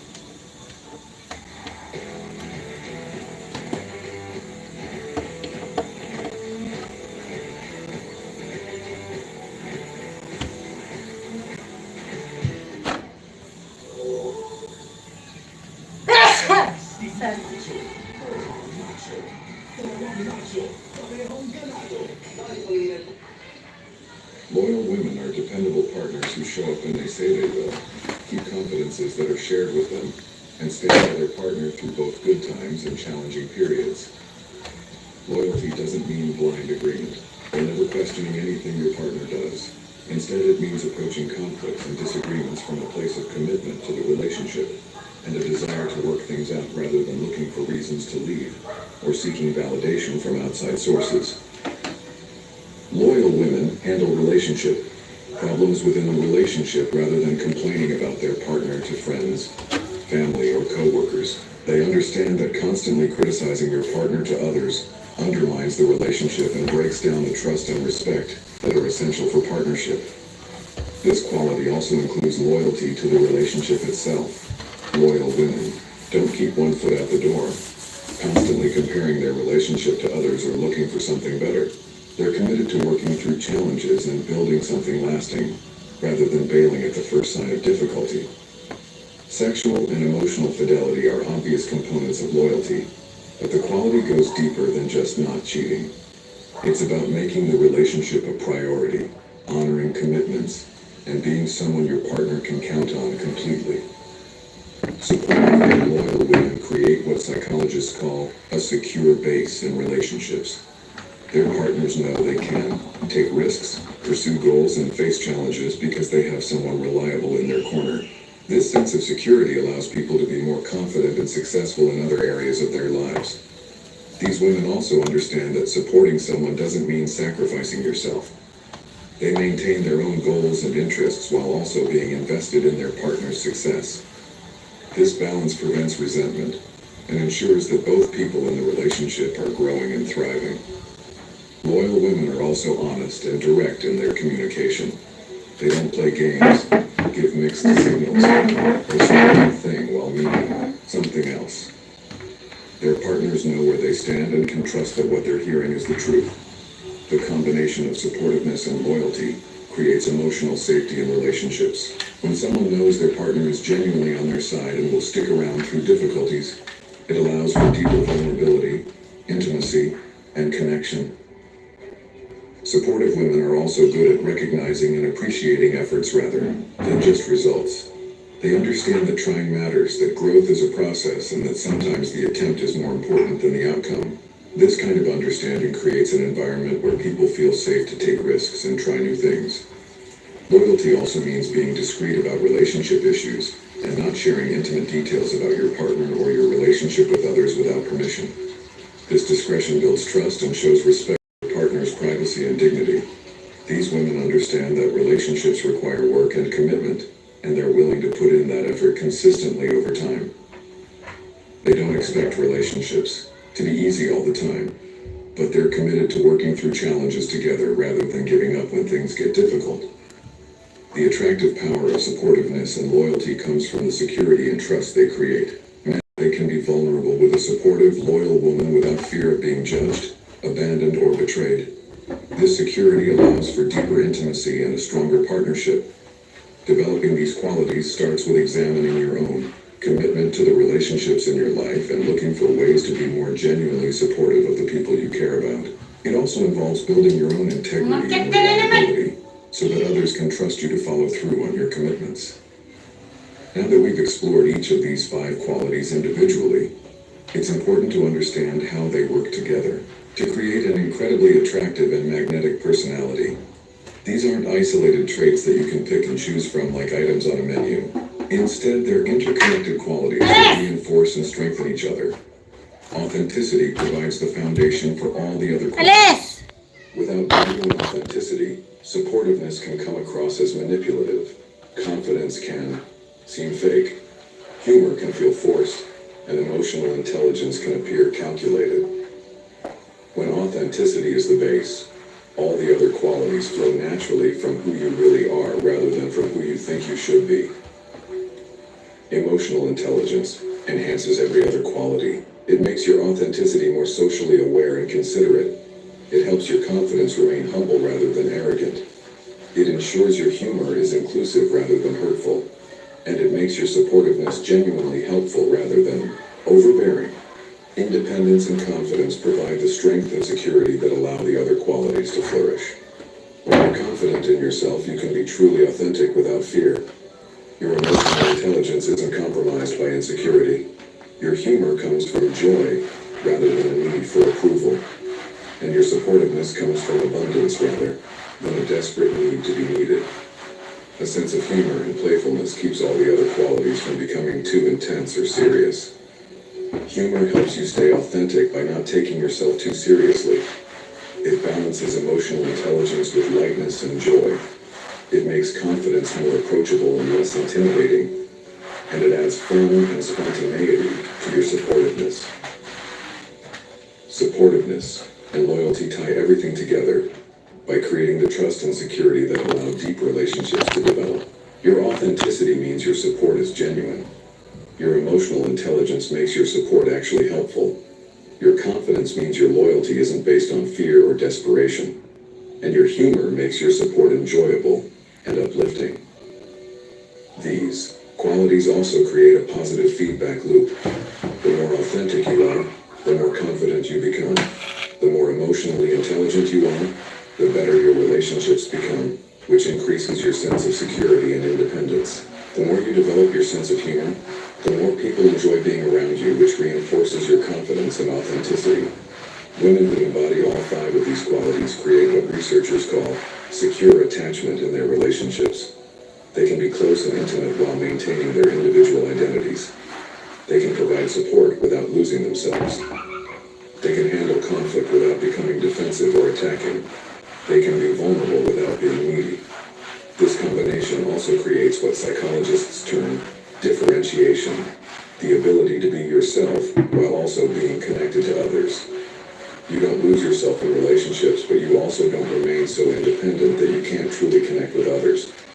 The result is relationships that are both passionate and stable, both fun and secure, and both intimate and respectful. These are the relationships that last and continue to grow stronger over time, rather than burning out or becoming stagnant. It's also worth noting that these qualities benefit every area of your life, not just romantic relationships. Women who embody these traits tend to have better friendships, stronger family relationships, more successful careers, and greater overall life satisfaction. The journey of developing these qualities is itself attractive. Men are drawn to women who are actively working on becoming their best selves, who are committed to growth and self-improvement, and who take responsibility for their own happiness and development. Remember that developing these qualities is a lifelong process, not a destination. Even the most attractive, well-adjusted people are continuing to grow and learn throughout their lives. The goal isn't perfection, it's authentic growth and development. As we wrap up today's exploration of the 5 qualities that men find most attractive in women, I want to emphasize the most important point. These qualities aren't about changing who you are to please someone else. They're about becoming the best, most authentic version of yourself. The 5 qualities we've discussed: authenticity, emotional intelligence, independence and confidence, sense of humor and playfulness, and supportiveness and loyalty, are all characteristics that contribute to your own happiness and fulfillment, regardless of your relationship status. These aren't superficial tricks or manipulation tactics. They're deep, meaningful qualities that take time and effort to develop. They're also qualities that attract not just any man, but quality men who are looking for genuine partnership rather than just casual attraction. The beautiful thing about focusing on these qualities is that they create a positive cycle in your life. The more authentic you become, the more confident you feel. The more emotionally intelligent you develop, the better your relationships become. The more independent you are, the more attractive you become to others. The more you develop your sense of humor, the more joy you experience. The more supportive and loyal you are, the more you attract people who appreciate those qualities. Remember that attraction isn't just about what you can do for someone else. It's about the energy you bring to the world, the way you make people feel when they're around you, and the kind of person you're becoming. These qualities make you attractive because they make you genuinely enjoyable to be around. If you're working on developing these qualities in yourself, be patient with the process. Real growth takes time, and setbacks are normal and expected. Focus on progress rather than perfection. And remember that the journey of becoming your best self is just as important as the destination. Most importantly, Don't try to develop these qualities just to attract someone. Develop them because they'll make your life richer, your relationships deeper, and your experiences more fulfilling. The right person will be attracted to the authentic you, not some perfect version you think you need to be. Thank you for watching today's video. If you found this content helpful, please give it a thumbs up and subscribe to our channel for more insights into psychology, relationships, and personal development. In the comments below, I'd love to hear which of these 5 qualities resonates most with you, or which one you're most interested in developing in your own life. Your engagement helps us create content that's most valuable to you. Until next time, remember that the most attractive thing you can be is authentically yourself. Keep growing, keep learning, and keep becoming the amazing person you're meant to be. Thanks for watching. If this video helped you understand attraction and relationships from a psychological perspective, you'll love our other content on personal development and relationship dynamics. Don't forget to subscribe and hit the notification bell so you never miss our latest videos. We post new content every day to help you understand yourself and your relationships better. See you in the next video.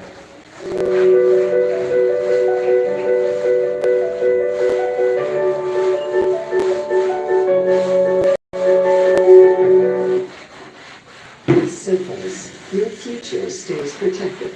Our technology silences cyber threats, and our experts stop attacks cold. We keep it quiet, so you can keep it booming. That's a win-win. That's Sophos. Good day for a date. Bad day for kate. Makadandruff yan. Mag-new Head and Shoulders every day. So you're up to 100% dandruff-free every day. Head and Shoulders.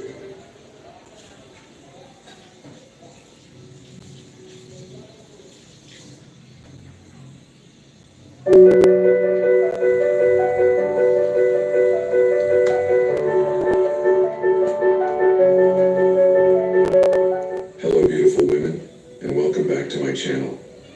I'm here today with a topic that's incredibly important for women over 40 who are navigating the dating world.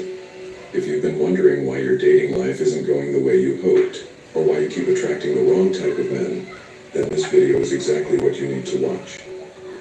Today we're going to talk about the 7 biggest mistakes that older women make that actually push quality men away.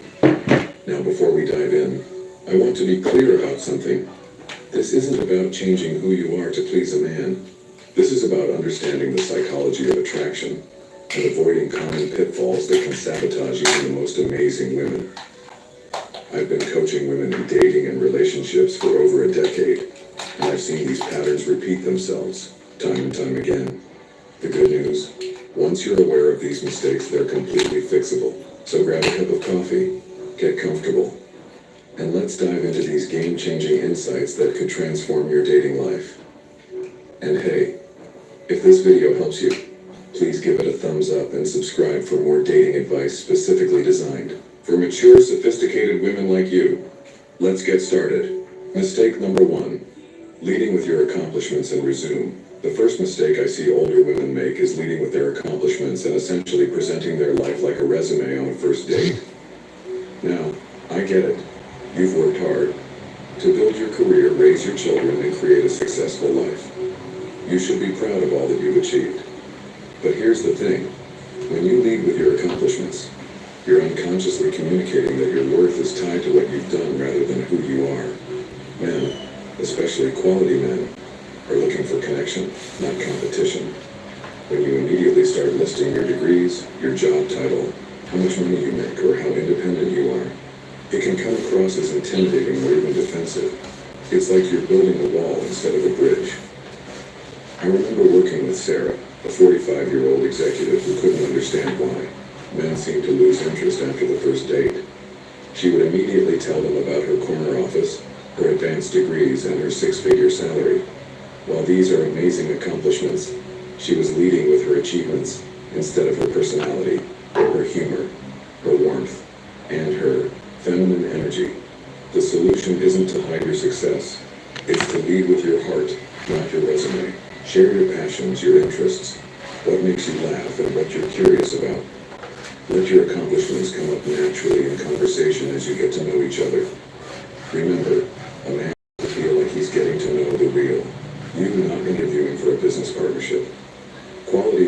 attracted to women who are successful and approachable, accomplished, and warm. You can be both. You just need to know which side to lead with. Mistake number 2, being too rigid with your standards and expectations. The second major mistake I see is being too rigid with standards and expectations. Now let me be clear. Having standards is absolutely essential. You should know what you want and refuse to settle for less than you deserve. But there's a difference between having healthy standards and having an inflexible checklist that no human being could possibly meet. I've seen women create lists that are so specific and rigid that they eliminate 99% of the dating pool before they even meet someone. He has to be exactly this height, make exactly this much money, have exactly this education level, live in exactly this neighborhood, and have exactly this many previous relationships. The list goes on and on. Here's what happens when you're too rigid. You miss out on amazing men who might not check every single box, but who could be incredible partners. You also come across as someone who's more interested in finding a person who fits your specifications, rather than finding genuine connection and compatibility. I worked with Linda, a 52-year-old divorcee who had a list of 47 specific requirements for her ideal man. She was going on dates with her mental checklist, basically conducting interviews instead of getting to know people. She was so focused on whether he met her criteria that she wasn't even present during the dates. The shift happened when she learned to distinguish between her non-negotiables and her preferences. Non-negotiables might be things like treating me with respect, being emotionally available, sharing similar values, and looking for a serious relationship. Preferences might be things like loving to travel, enjoying fine dining, having a specific profession, or sharing certain hobbies. When you're too rigid, you miss the magic of getting to know someone who might surprise you. Some of the most amazing relationships happen when people are open to connection beyond their initial criteria. Keep your standards high for the things that truly matter: character, integrity, and how he treats you. But stay flexible on the details that don't actually determine relationship success. Mistake number 3, trying to mother or fix men. The third mistake is one that's particularly common among older women, and it's trying to mother or fix the men you're dating. This often comes from a place of genuine care and nurturing, which are beautiful qualities. However, when you slip into a maternal role with a romantic partner, it completely kills the romantic and sexual tension. This mistake often shows up in several ways. You may find yourself giving unsolicited advice about his diet, his career, his relationships with his family, or his life choices. You might start doing things for him that he should be doing for himself, like organizing his schedule, cleaning his apartment, or managing his responsibilities. Or you might be attracted to men who clearly have problems that you think you can solve. Here's the truth. A man wants a partner, not a mother. He wants someone who sees him as capable and competent, not someone who needs to be managed or fixed. When you slip into the mother role, you're essentially communicating that you don't see him as an equal partner. I remember working with Patricia, a 48-year-old nurse who had a pattern of attracting men who were struggling in various areas of their lives. She would meet them and immediately start seeing their potential and wanting to help them reach it. She'd suggest they go back to school, change careers, eat healthier, or work on their communication skills. While her intentions were good, she was consistently attracting men who were looking for a caretaker rather than a partner. The solution is to shift your focus from what you can do for him to what kind of partnership you can create together. Look for men who have their lives together, who are actively working on themselves and who don't need you to fix them. Be supportive and encouraging, but let him be the man in his own life. Remember, your nurturing nature is a gift, but it should be offered to someone who's already taking care of himself, not someone who needs you to take care of him. The right man will appreciate your caring nature without becoming dependent on it. Mistake 4. Being too available and losing your mystery. The fourth mistake is being too available and losing all sense of mystery.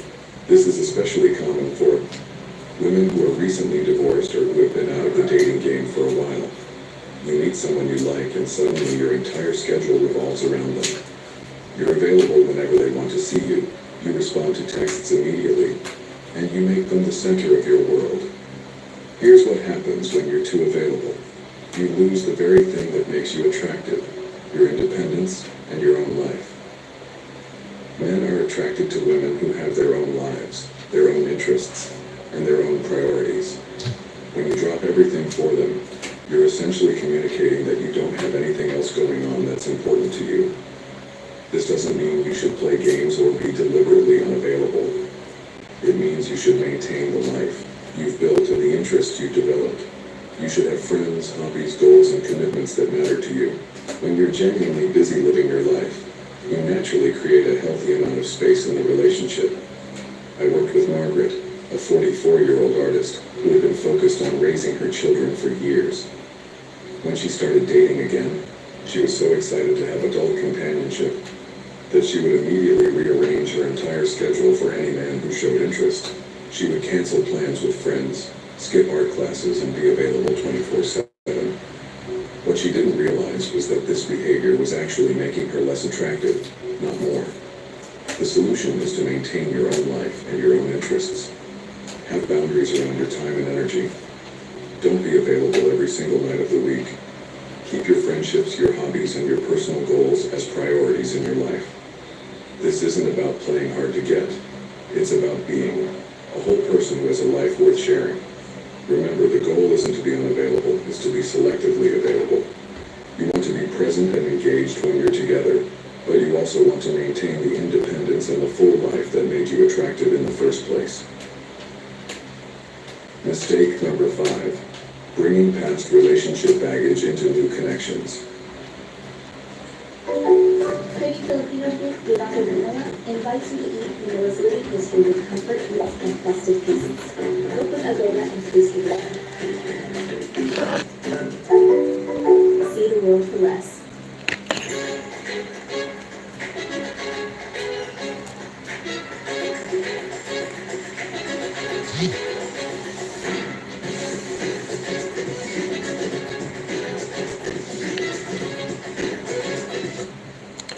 The 5th mistake is bringing past relationship baggage into new connections, and this is perhaps one of the most relationship-killing behaviors I see.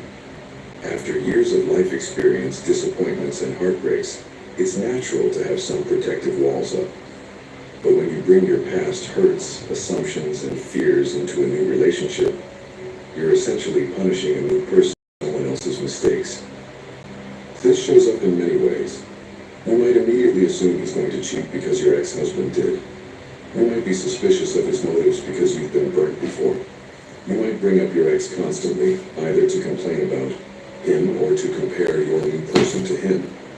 You might be defensive and guarded, waiting for him to disappoint you rather than giving him a chance to prove himself. Here's the thing.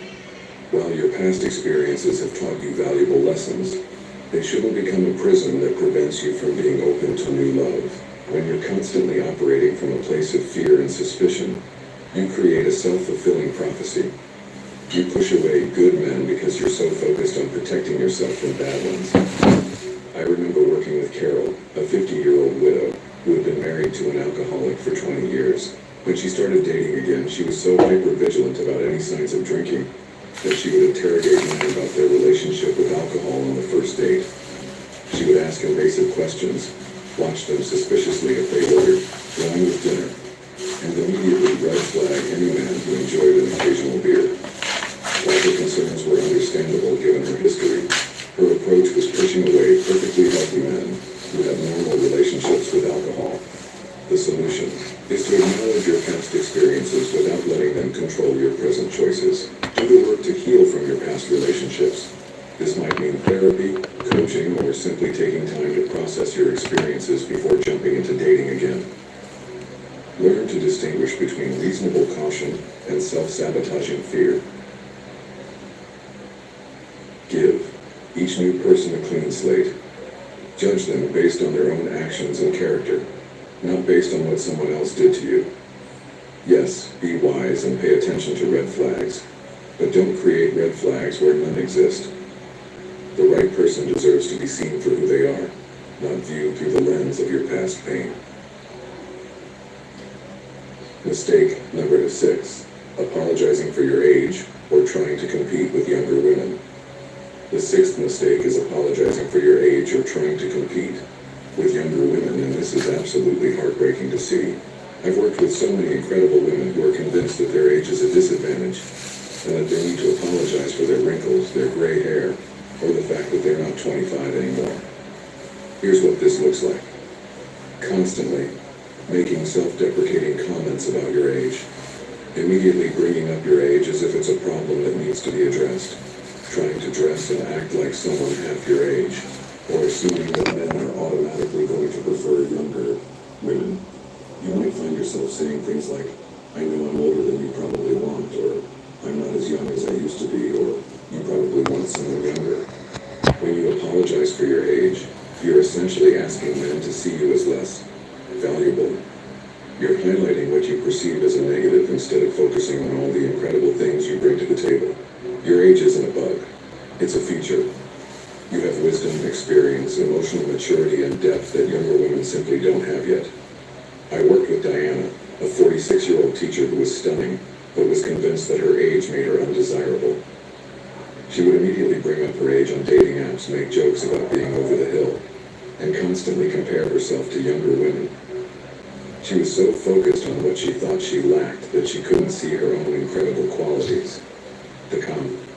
Truth is, quality men who are looking for serious relationships are often specifically attracted to mature women. They want someone who knows herself, who has figured out what she wants, and who doesn't come with the drama and uncertainty that often comes with younger women.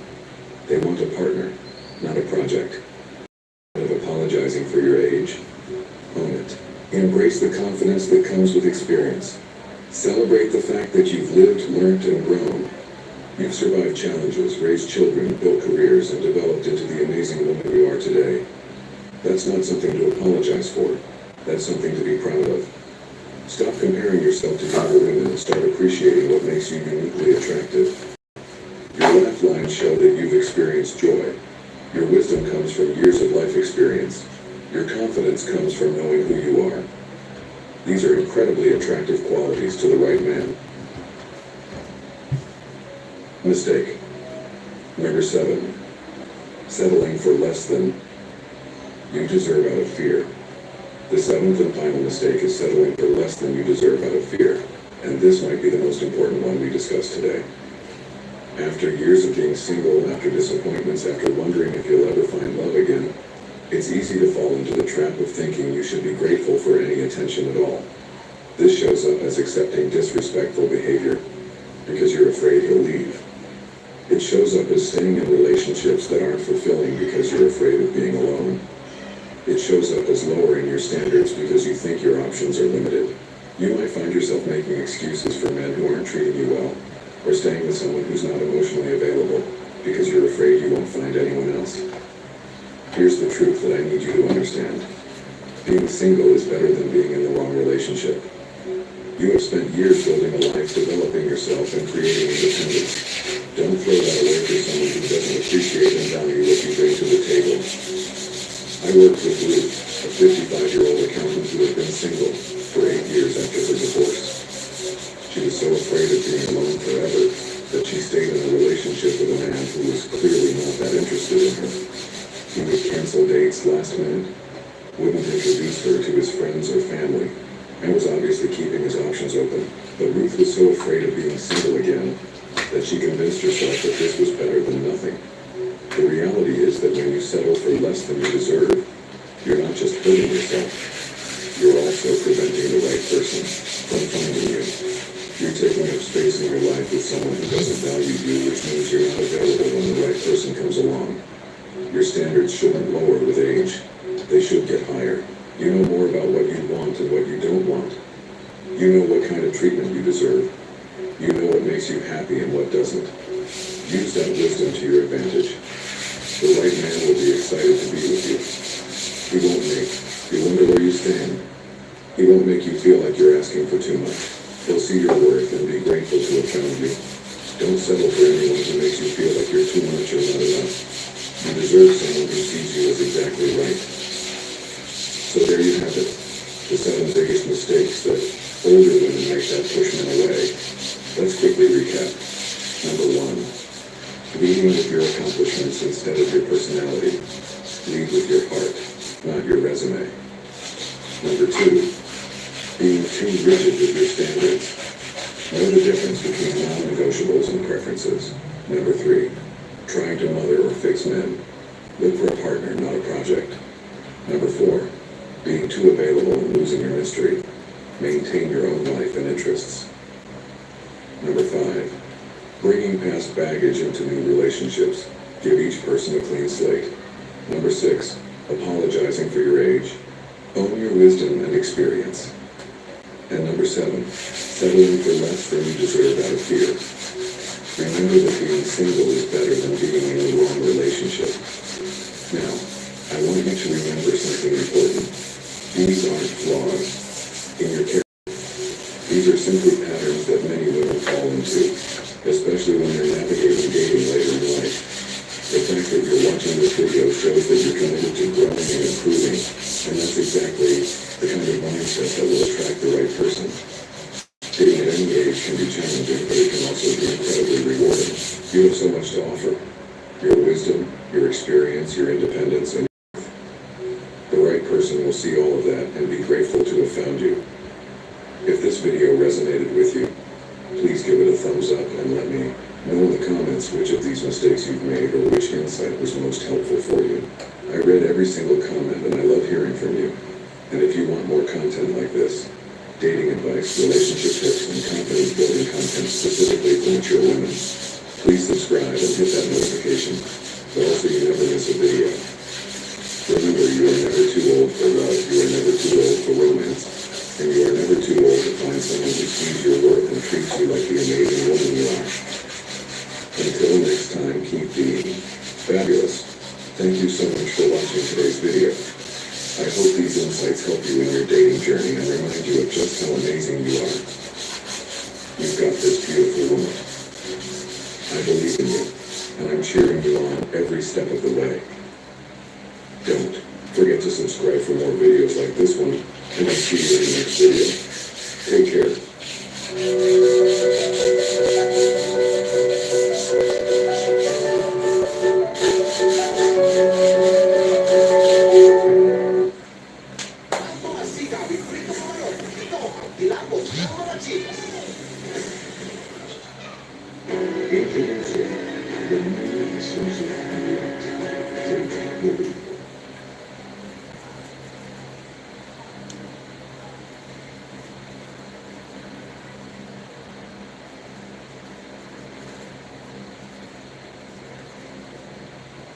Have you ever wondered why some women seem to command attention effortlessly, while others struggle to get noticed?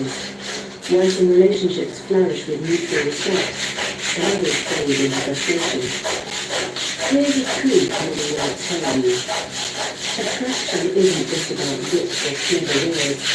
It's about how you carry yourself in silence, with quiet confidence and undeniable grace.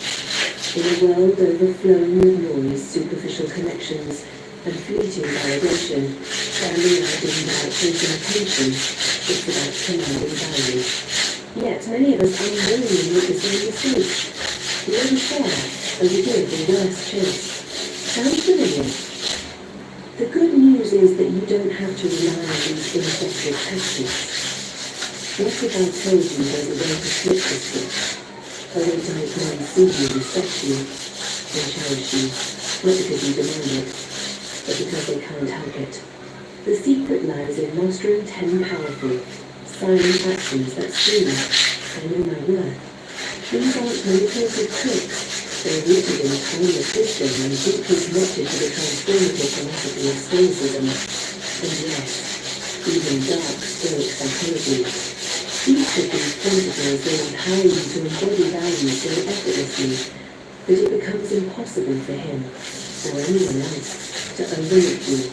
Are you ready to discover how to unlock your inner magnetism and making values in a way that feels genuine, lasting, and true? Let's dive in, starting with one of the most critical lessons, the art of never chasing. And trust me, once you master it, your entire will shift forever. 1. Never chase, always attract. Let's start with a question. Why do we chase? Is it because we truly believe someone is irreplaceable? Or is it rooted in fear? The fear of losing them, of being alone, of not being enough? Be honest with yourself. We've all been there, haven't we? You meet someone who seems perfect, and when they start to pull away, panic sets in. You text a little too much, overcompensate with attention, or try to fix what feels broken. But here's the paradox. The more you chase, the faster they run. Now imagine flipping this dynamic. Instead of chasing, you attract. How? By embodying a calm, unshakable confidence that radiates I'm worth pursuing. This is where Stoicism comes in. A philosophy that teaches us to focus on what we can control and let go of what we cannot. You can't control someone else's feelings or actions, but you can control how you respond to them. Think of this as reclaiming your power. Let's paint a picture. You're seeing someone and everything seems great until suddenly their responses become slower, their effort wanes, and the dynamic shifts. Most people would instinctively try harder, send an out text, initiate another date, maybe even confront them. But what if you did the opposite? What if you stepped back instead of moving in? This isn't about playing games. It's about saying with your actions, my time and energy are valuable. If you don't want to invest in this, that's your choice, but I won't chase you. Here's why this works. Humans are wired to value what feels scarce. It's a psychological phenomenon. When something is too easily available, we subconsciously devalue it. When you stop chasing, you create space for him to wonder about you, to miss you, and to reevaluate his own behavior. This taps into the principles of dark stoic psychology, a way of using restraint, patience, and composure to quietly but powerfully shift the dynamic in your favor. Now, let's address the elephant in the room. Won't stepping back make him lose interest completely? Not if he's genuinely interested. If his feelings are real, he'll notice the shift and be drawn to your self-respect and emotional maturity. If he doesn't, then let me ask you this. Why would you want to be with someone who doesn't recognize your value anyway? Stoicism reminds us that sometimes letting go of what isn't serving us makes space for something, or someone better. You might be thinking, this all sounds great, but how do I actually stop chasing? Start by shifting your focus back to yourself. Reinvest in your hobbies, passions, and friendships. When the urge to reach out strikes, pause and ask yourself, what am I hoping to achieve? And is this action aligned with my self-respect? It's not about ignoring him or being cold. It's about channeling your energy into becoming someone so magnetic and fulfilled that chasing anyone feels unnecessary. Remember, attraction isn't about clinging to someone else. It's about becoming someone worth being drawn to. When you step into this mindset, you won't just make him value you. You will start valuing yourself in a way that feels liberating and empowering. So, let me leave you with this. What would it feel like to stop chasing entirely? To trust that what's meant for you will come naturally, without force. Imagine the peace, confidence, and clarity this shift could bring. Now, let's take this journey further and explore the next powerful silent action, knowing your worth like a rare gem. 2. Know your worth like a rare gem. Let me ask you something. Do you know your true value? I mean, really know it? Or are you letting the world, or worse, someone else, define it for you? The truth is, many of us fall into the trap of measuring our worth through external validation, likes on social media, attention from a partner, or society's ever-changing standards of beauty and success. But here's the thing. Your worth is not up for negotiation. It's not something anyone else can grant or take away. It simply is. Imagine yourself as a rare gemstone. Not everyone will recognize your brilliance, and some might even walk past without a second glance. Does that make the gem any less valuable? Absolutely not. Its value remains unwavering and undeniable. regardless of whether others see it. You are that rare gem. The question is, do you see it for yourself? Knowing your worth is one of the most magnetic traits you can possess. It's not about arrogance or boasting. It's about moving through life with quiet confidence and unshakable self-respect. When you truly value yourself, it changes everything. How you interact with men, how you set boundaries, and how others perceive and treat you. They begin to sense that you're not just anyone. You're someone who knows they deserve respect, care, and effort. But how do you get to this place of deep self-worth? It starts with self-reflection, a practice deeply rooted in Stoicism. Take a moment to think about what truly makes you unique, not surface-level qualities, but the deeper traits. Are you kind, empathetic, determined?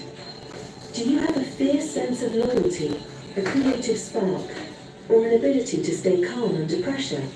These are the building blocks of your value. When you focus on these qualities, rather than external validation, you begin to see yourself through a lens of strength and individuality. Here's a practical exercise. The next time you feel undervalued, pause and ask yourself, what virtues and values do I bring to this situation? Maybe you've shown patience in a difficult moment, or perhaps your kindness has positively impacted someone else.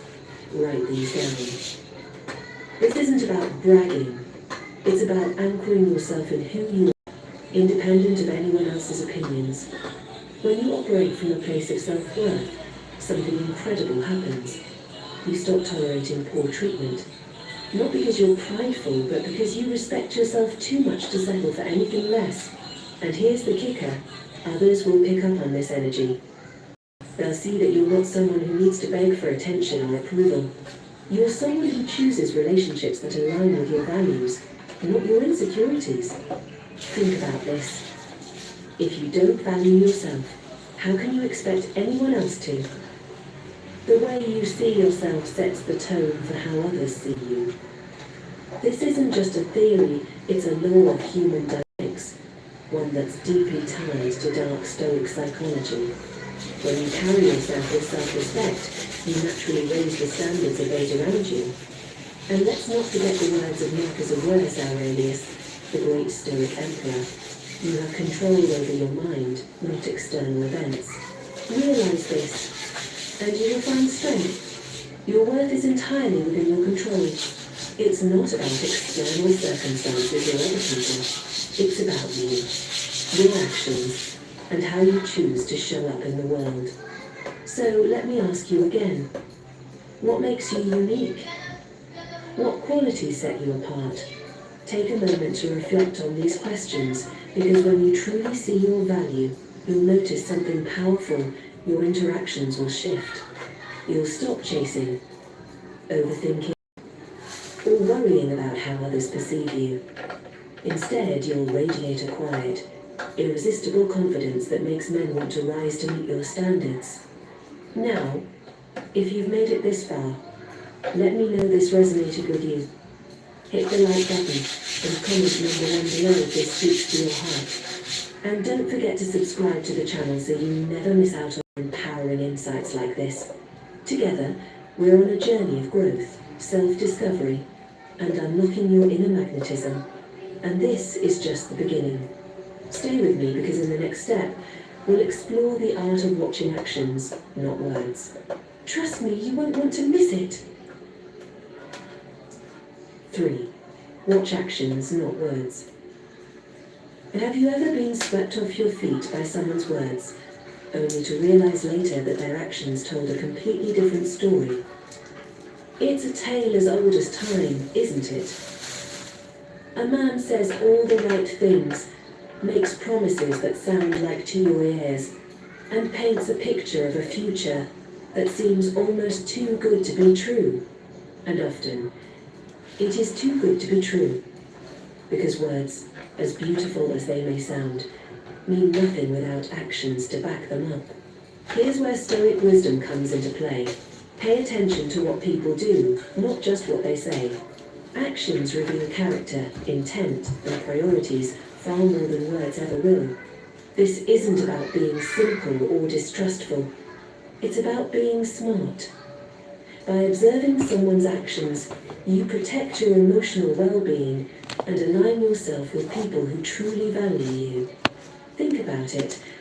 How many times have you been let down by someone who promised the world but couldn't deliver even the simplest gestures of care?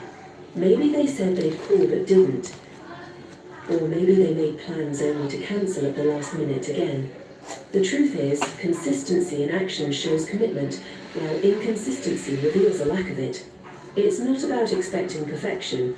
No one is perfect, but it's about watching for patterns. Let's dig deeper into this idea with a scenario. Imagine you're dating someone who often talks about how much they care about you.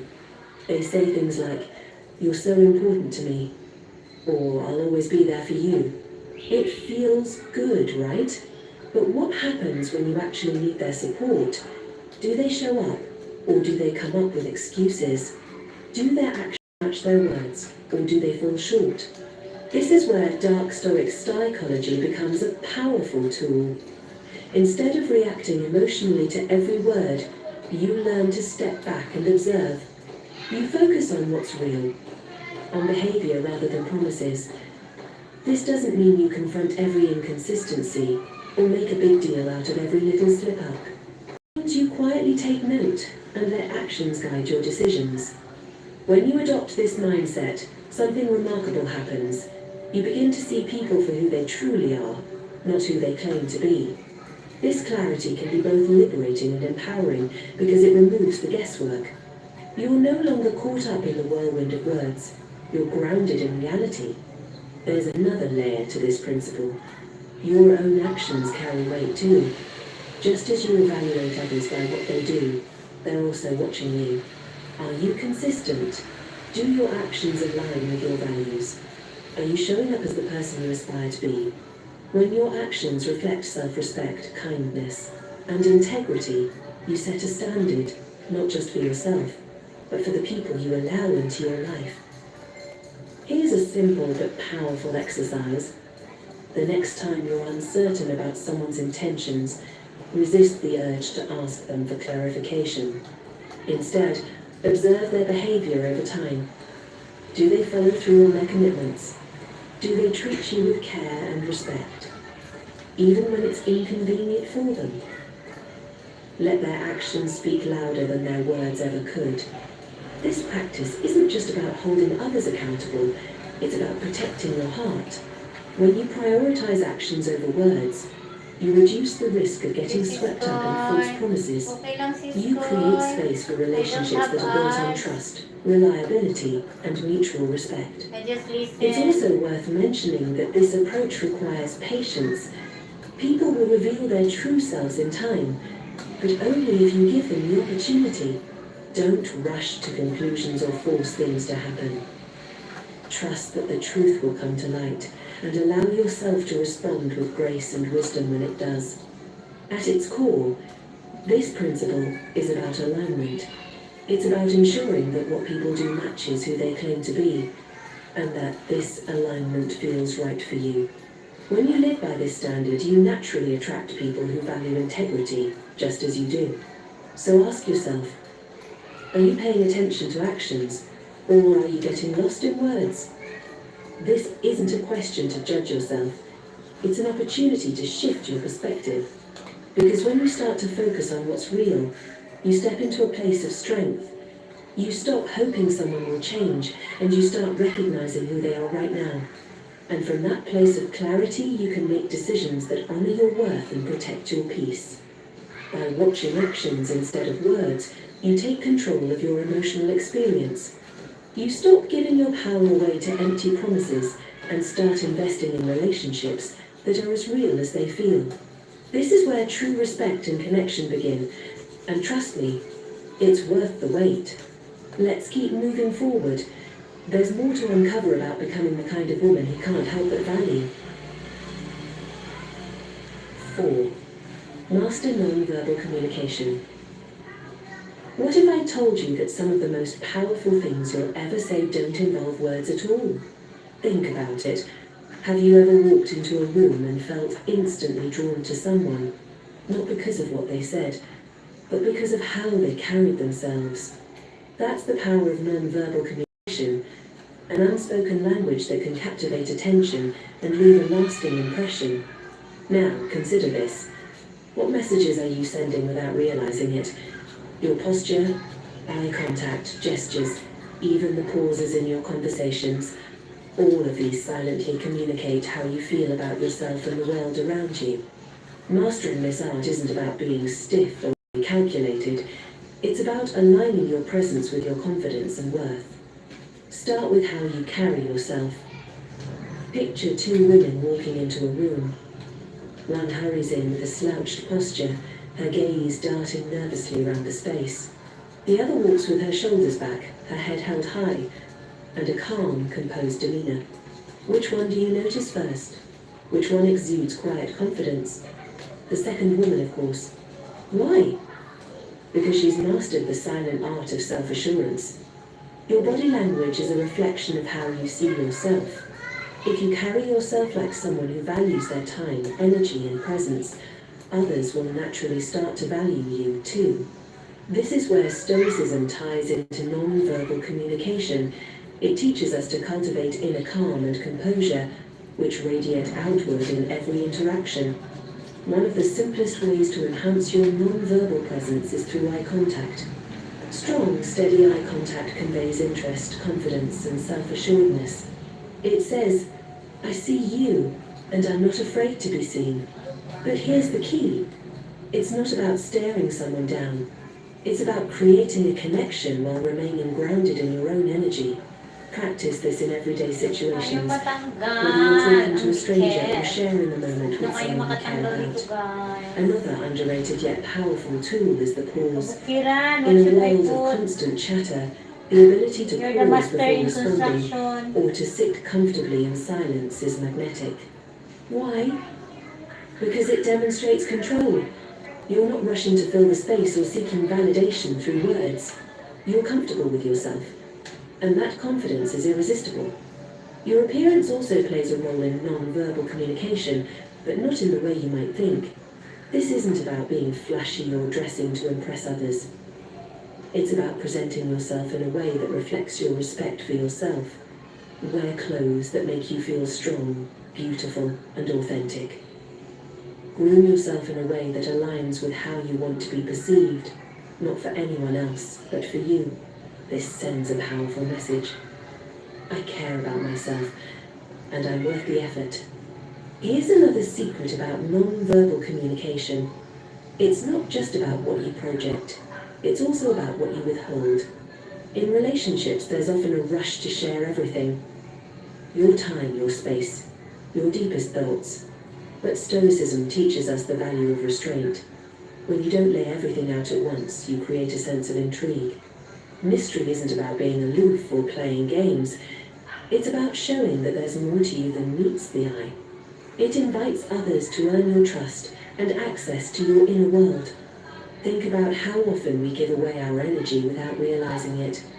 Maybe you've caught yourself over-explaining, over-apologizing, or over-compensating in conversations. These habits stem from insecurity, but they can be replaced with something far more powerful. Stillness. When you speak less but say more, when you hold your ground without overreacting, you create an aura of self-possession that's impossible to ignore. The beauty of non-verbal communication lies in its subtlety. It's not about grand gestures or dramatic plays. It's in the slight tilt of your head as you listen attentively. It's in the way you nod slowly, signaling that you're fully present. It's in the relaxed way you sit, showing that you're at ease with yourself and your surroundings. This silent power can transform your interactions with men. Instead of seeking validation through words, you let your presence speak for you. Instead of trying to prove your worth, you embody it. And here's the most important part. It's not about manipulating others, it's about aligning with your own confidence and authenticity. So ask yourself, what is my body language saying about me right now? Is it communicating self-respect, or is it betraying self-doubt? Is it inviting connection, or is it putting up walls? These questions aren't meant to make you overthink every movement.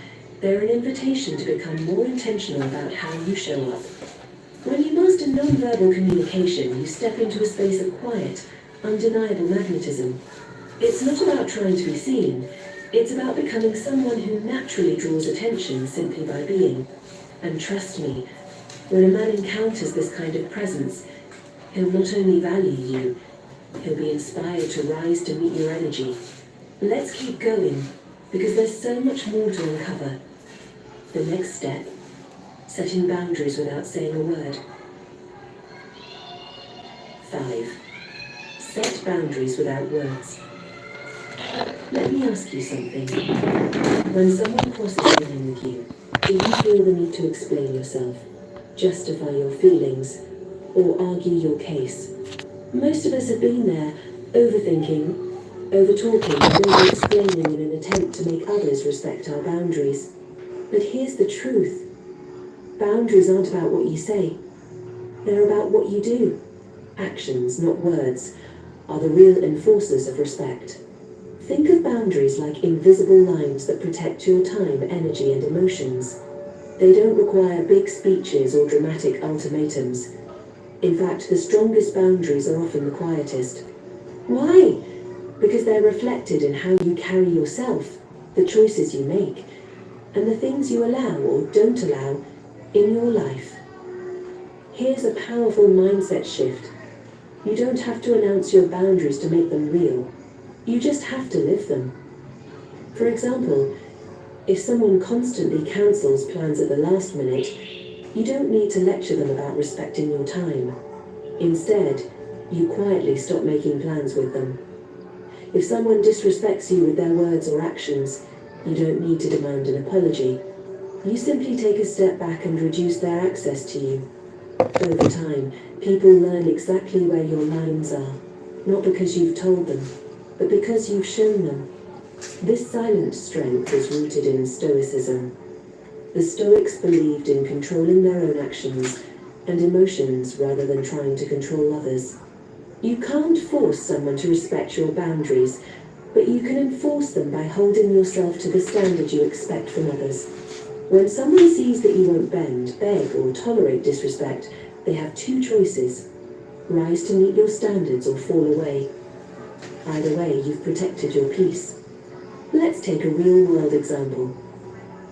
Imagine you're dating someone who makes sarcastic or dismissive comments about your feelings. You don't need to engage in a long, emotional conversation about how much it bothers you. Instead, the next time it happens, you respond with calm detachment. You don't laugh, you don't engage, and you don't explain. If they're paying attention, they'll notice your shift in energy. If they don't, you quietly start pulling back. Your silence speaks volumes. I won't accept being treated this way. It's important to note that setting boundaries without words doesn't mean ignoring problems or bottling up emotions. It's about letting your actions do the talking. When you calmly walk away from disrespect or choose not to engage in drama, you send a clear message. I value myself too much to stay in situations that don't align with my worth. This is where dark Stoic psychology becomes a game changer. It's not about manipulation, it's about embodying quiet confidence that naturally commands respect. And here's the most beautiful part. Boundaries are a form of self-love. When you enforce them, you're not just teaching others how to treat you, you're showing yourself that you're worthy of respect and care. This internal validation is far more powerful than any external approval you could ever seek. Now, let's address a common fear. What if setting boundaries pushes people away? Here's the hard truth. If someone leaves because you've enforced a boundary, they were never truly invested in you or your well-being. And while it might sting in the moment, losing someone who doesn't respect you is never truly a loss. It's an opportunity to create space for people who will. Think about it. The people who genuinely care about you will appreciate your boundaries because they'll understand that they're rooted in self-respect. They'll see your boundaries not as walls but as guidelines for how to build a stronger, healthier connection with you. And the ones who don't, they'll reveal themselves quickly, saving you time and heartache in the long run. Here's a challenge for you. The next time someone crosses a line, resist the urge to explain or defend yourself. Instead, pause and consider how you can respond with quiet, deliberate action. Maybe it's choosing not to answer a disrespectful message, or perhaps it's saying no to a request that doesn't align with your priorities. These small intentional choices add up, creating a ripple effect that transforms how others perceive and treat you. Let me leave you with this thought. Boundaries aren't about keeping people out. They're about protecting what's within. When you set and enforce boundaries without needing to shout them from the rooftops, you create an environment where only the right people can thrive. And that, my friends, is how you build relationships based on mutual respect and authenticity. If this resonates with you, hit the like button and comment number 1 below to let me know you're ready to start living with boundaries that command respect. And don't forget to subscribe so you never miss out on more empowering insights like this. This journey is just getting started. And trust me, you don't want to miss what's coming next. Let's continue building the life and relationships you deserve, one powerful step at a time.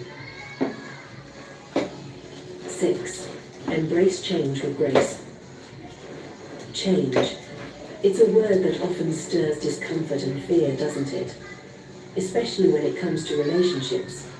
Maybe you've experienced it. The subtle shifts, the evolving dynamics, the moments when everything feels uncertain. It's tempting to resist, to cling to what's familiar, to fight for things to stay the way they were.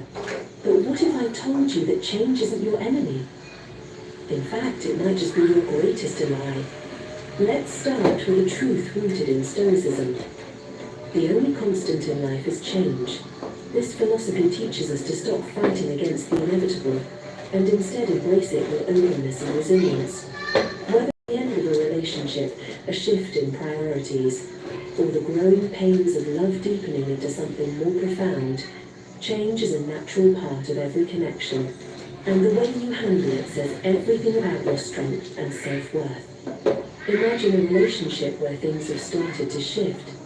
Maybe he's becoming distant, or perhaps circumstances are pulling you in different directions. Your first instinct might be to panic, to try to control the situation, or to demand answers. But here's the thing. The more you resist change, the more you create friction. And that friction often pushes people further away. Now, picture this. Instead of resisting, you accept. You take a deep breath and remind yourself, this moment, however uncertain, is part of the journey. Acceptance doesn't mean giving up. It means letting go of the need to control and trusting yourself to handle whatever comes next. This shift in mindset can transform how you approach relationships. When you embrace change with grace, you signal strength, not just to others, but to yourself. You show that you're adaptable, resilient, and unafraid of growth. This kind of energy is magnetic. It draws people in, not because you're trying to hold on to them, but because you've created an environment where love can evolve freely. Here's a truth about relationships. They're not static. They're living, breathing entities that grow and shift over time. Sometimes they deepen, sometimes they fade, and sometimes they transform into something entirely new. The Stoic principle of detachment teaches us to appreciate what we have in the moment without clinging to it out of fear. This doesn't mean you care any less. It means you're willing to let things unfold naturally, even if the outcome isn't what you expected. Think about this. What if every change in your relationships was an opportunity to grow?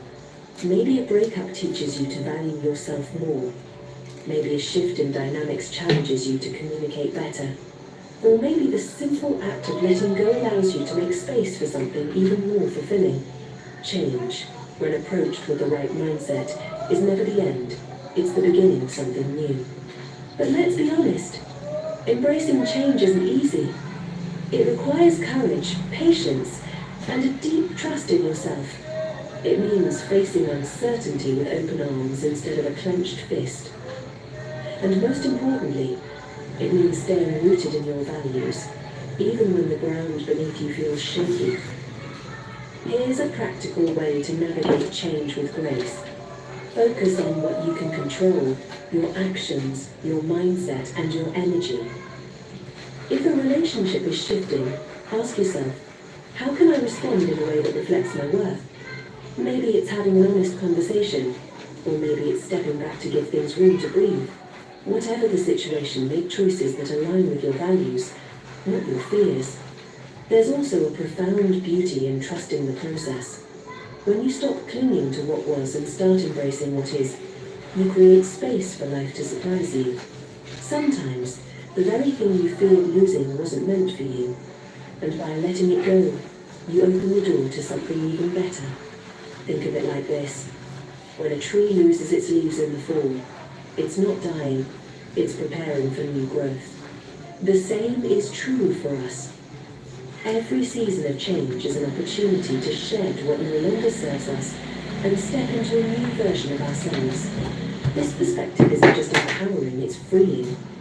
Let me ask you, what if you stopped fearing change and started seeing it as a gift? What if you trusted that no matter what happens, you have the strength to adapt, grow, and thrive? Imagine how much lighter your heart would feel if you let go of the need to control and simply allowed life to unfold. When you embrace change with grace, you become unshakable. You show the world and yourself that you're not defined by the outcome of any single relationship. You're defined by how you show up, even in the face of uncertainty. And that kind of strength, it's unforgettable. There's so much power in this idea. You are not a victim of change, you are a participant in it. When you choose to meet change with courage and an open heart, you don't just survive, you flourish. And that's where true value lies. Let's keep moving forward together. There's still so much more to uncover about becoming the kind of woman who inspires yourself. And love, not just in others, but in yourself. The power of saying yes. The thing about the last time you said yes when you realized the same way. Is it because you were afraid of disappointing someone? Maybe you worried they'd think less of you, or worse, pull away entirely. It was a minute trap, isn't it? It taught to be accommodating, agreeable, and flexible, especially in relationships. It was the truth. I think when you say yes to something that goes against your values or comfort, you say no to yourself. Saying no isn't just a word, it's a declaration of self-respect. It's a powerful way of showing the world and yourself that you're amazing yourself, that you're free of our values, and that your time is precious. But something more can be risky, especially when you're not in goal. It isn't really extreme. It isn't turns away. These fears are real, but they're totally in comparison to the promising feeling of someone who's done your truth. Let's break this down.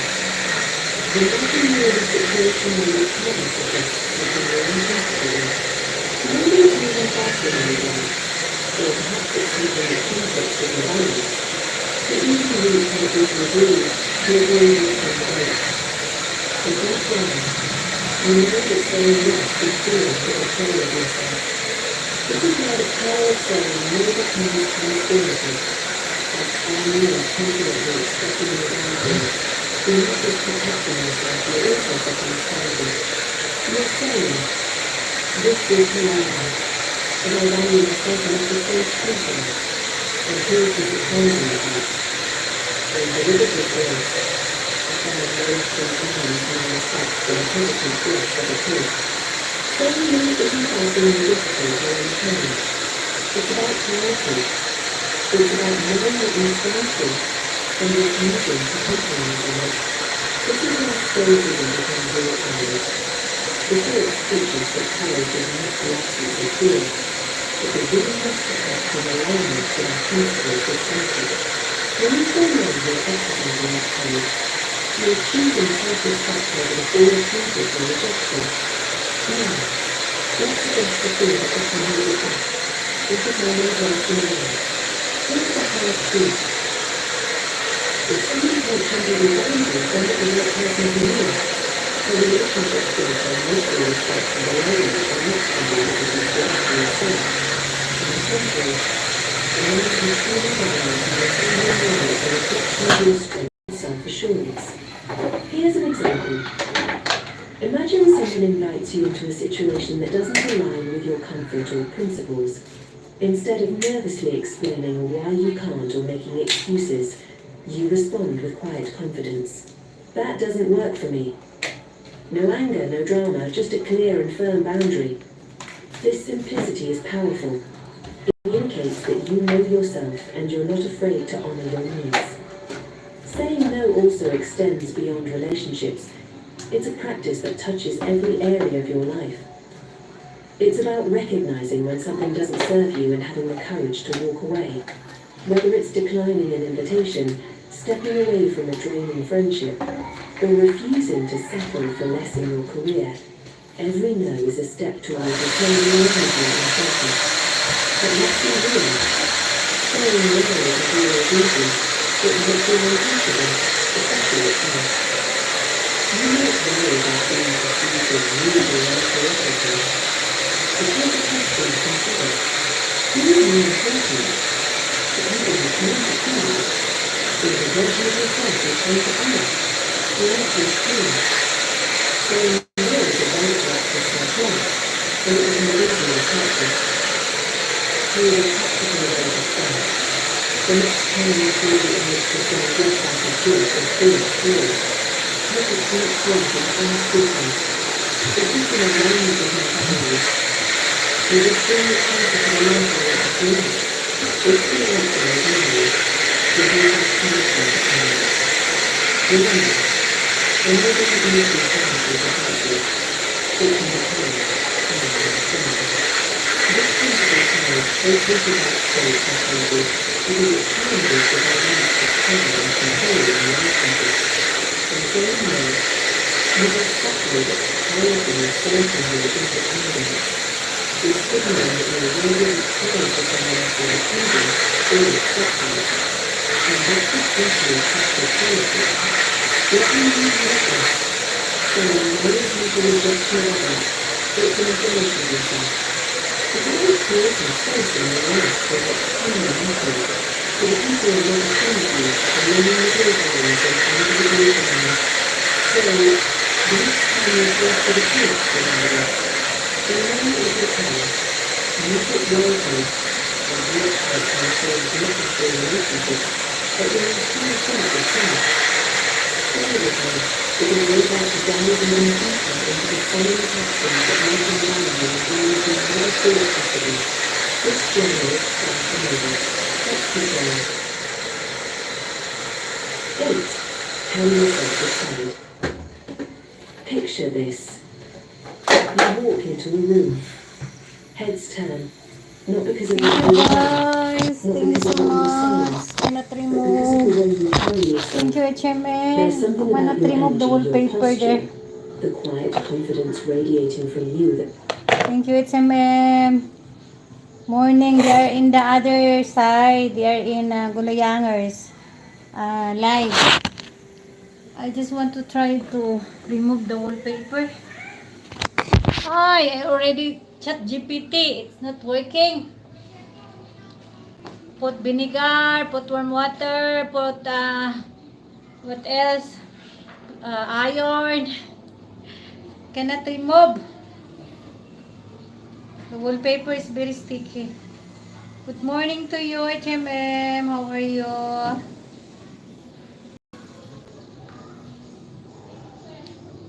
My goodness. I'm not success. I want to be success. Lord, make it remove, Lord. I want to remove. I want to put, mahogany. Mahogany color. 12, ano ngayon? 12, 13, 14, 15, 16, 4 o'clock. 5 o'clock, almost 5 o'clock. I'm gonna sing to Miss Liz. I'm not done yet. Tomorrow, maybe tomorrow.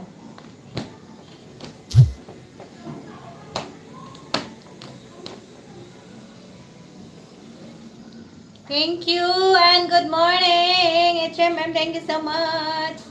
Thank you. See you in Liz Dreams. Thank you so much. Bye-bye na. Too hot in your country? The one extension, boop. The one extension spoil. It's it's boom. What do you call that? It's boom. Because this one is it's already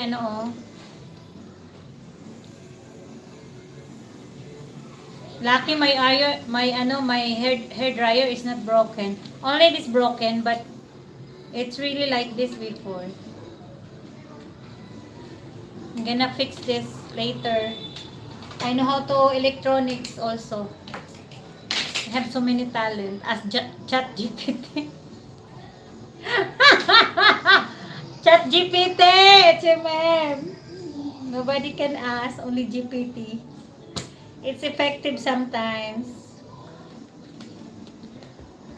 Too hot in your country? Here is not, it's cool. Very cool. Just open the door. That's the cat don't want to go home.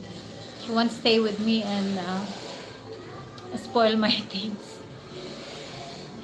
Yeah, look at this one. Oh, I cannot remove. Oh, that's why. Makes me so, because I want to put mahogany color. Just like this color there. Ay, thank you so much. Allah. Thank you, HMM. Wow, I have 65 more to play. You know mo, see? It's very hard. ChatGPT said put some hot, put some vinegar, but still not working. Put some iron. I need the scraper. Maybe the knife. You need a tool to remove it. No, I used the one earlier. I used the blade, but too much long time. You need some effort. I already removed the other one. See? Because I want to color like this, oh. Oh. It's not dangerous. Why dangerous? Why dangerous? It's not.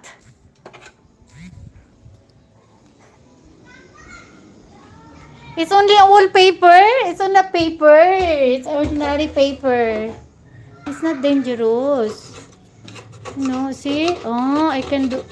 This one. Oh, I can do like that. I see. Thanks God. See? I can do that. Oh, only this knife. Not dangerous. It's It's very basic only. See?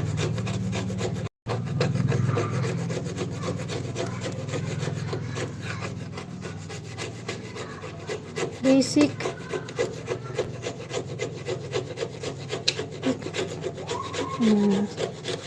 Yan, I got it. Thank you, Lord. Because I want to color the another color. I want to put varnish.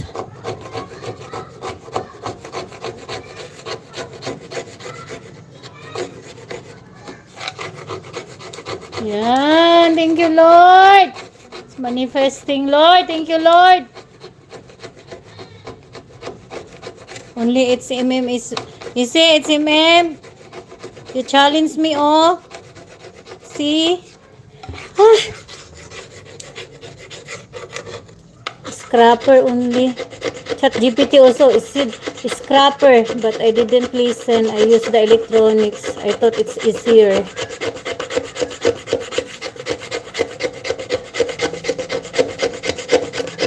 This only wood.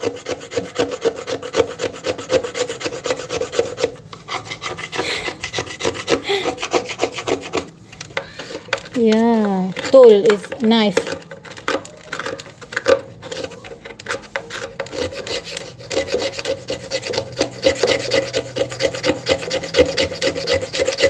Yan. Really nice.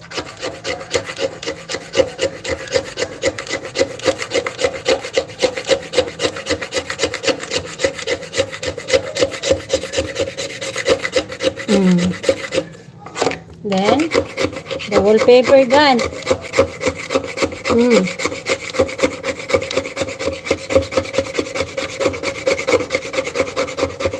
It's like that.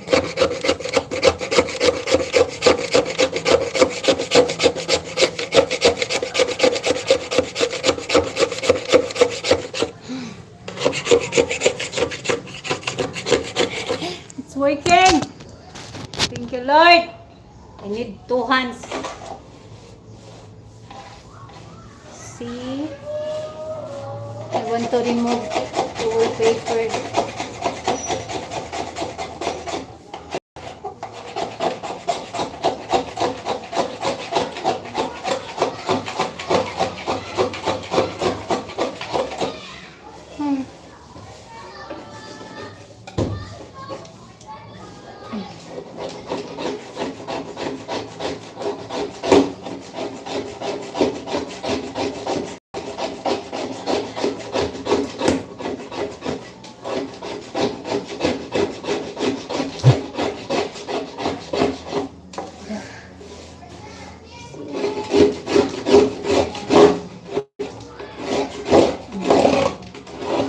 Remove that.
Almost there. Yes, almost there. Oh, see? Thank you, Lord. I will take the big knife.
pag-asa na.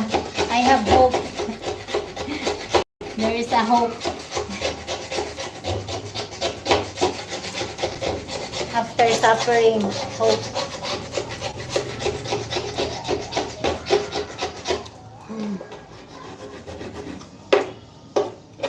Grabe, dikit ko. Very madikit, guys. The wallpaper is so sticky.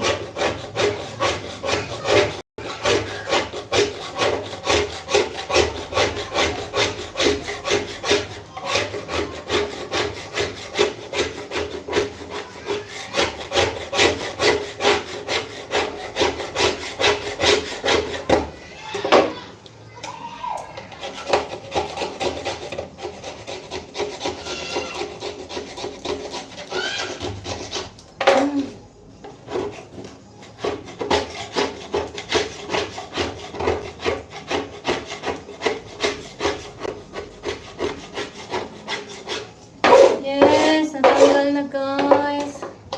This one is natanggal na siya. Thank you Lord. Ay, thank you Lord, grabe. Natanggal na siya guys. Thank you Lord. Ah, natanggal na. Grabe. Dalawa na lang. Time now. Kaya pa, 5 o'clock. Kaya pa guys, 5 o'clock is least. I promise least I will sing.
Learn to experience. Listen to learn. If I know that it's like this, I will not. Ay, better late than sorry. I am the one who make it. I am the one who sold it. I thought it's ordinary, ano, stick. It's not ordinary, very sticky.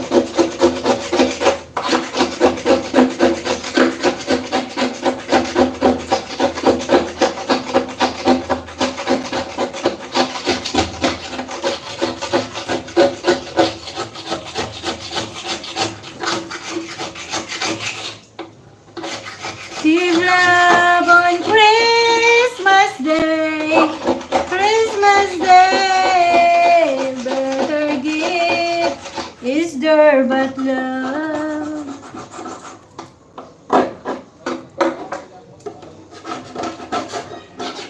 Salamat sa iyo.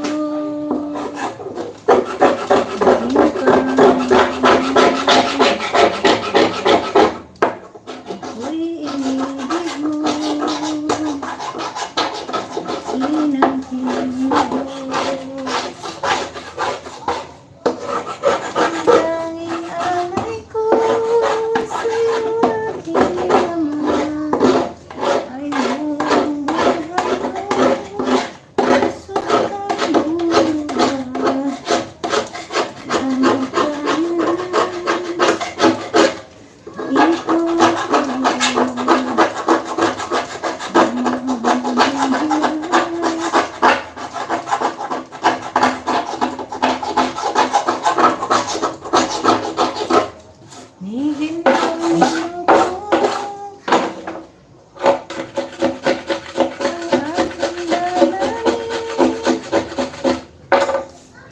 I will continue tomorrow, guys. It's only 1.5 steps, so I can rest.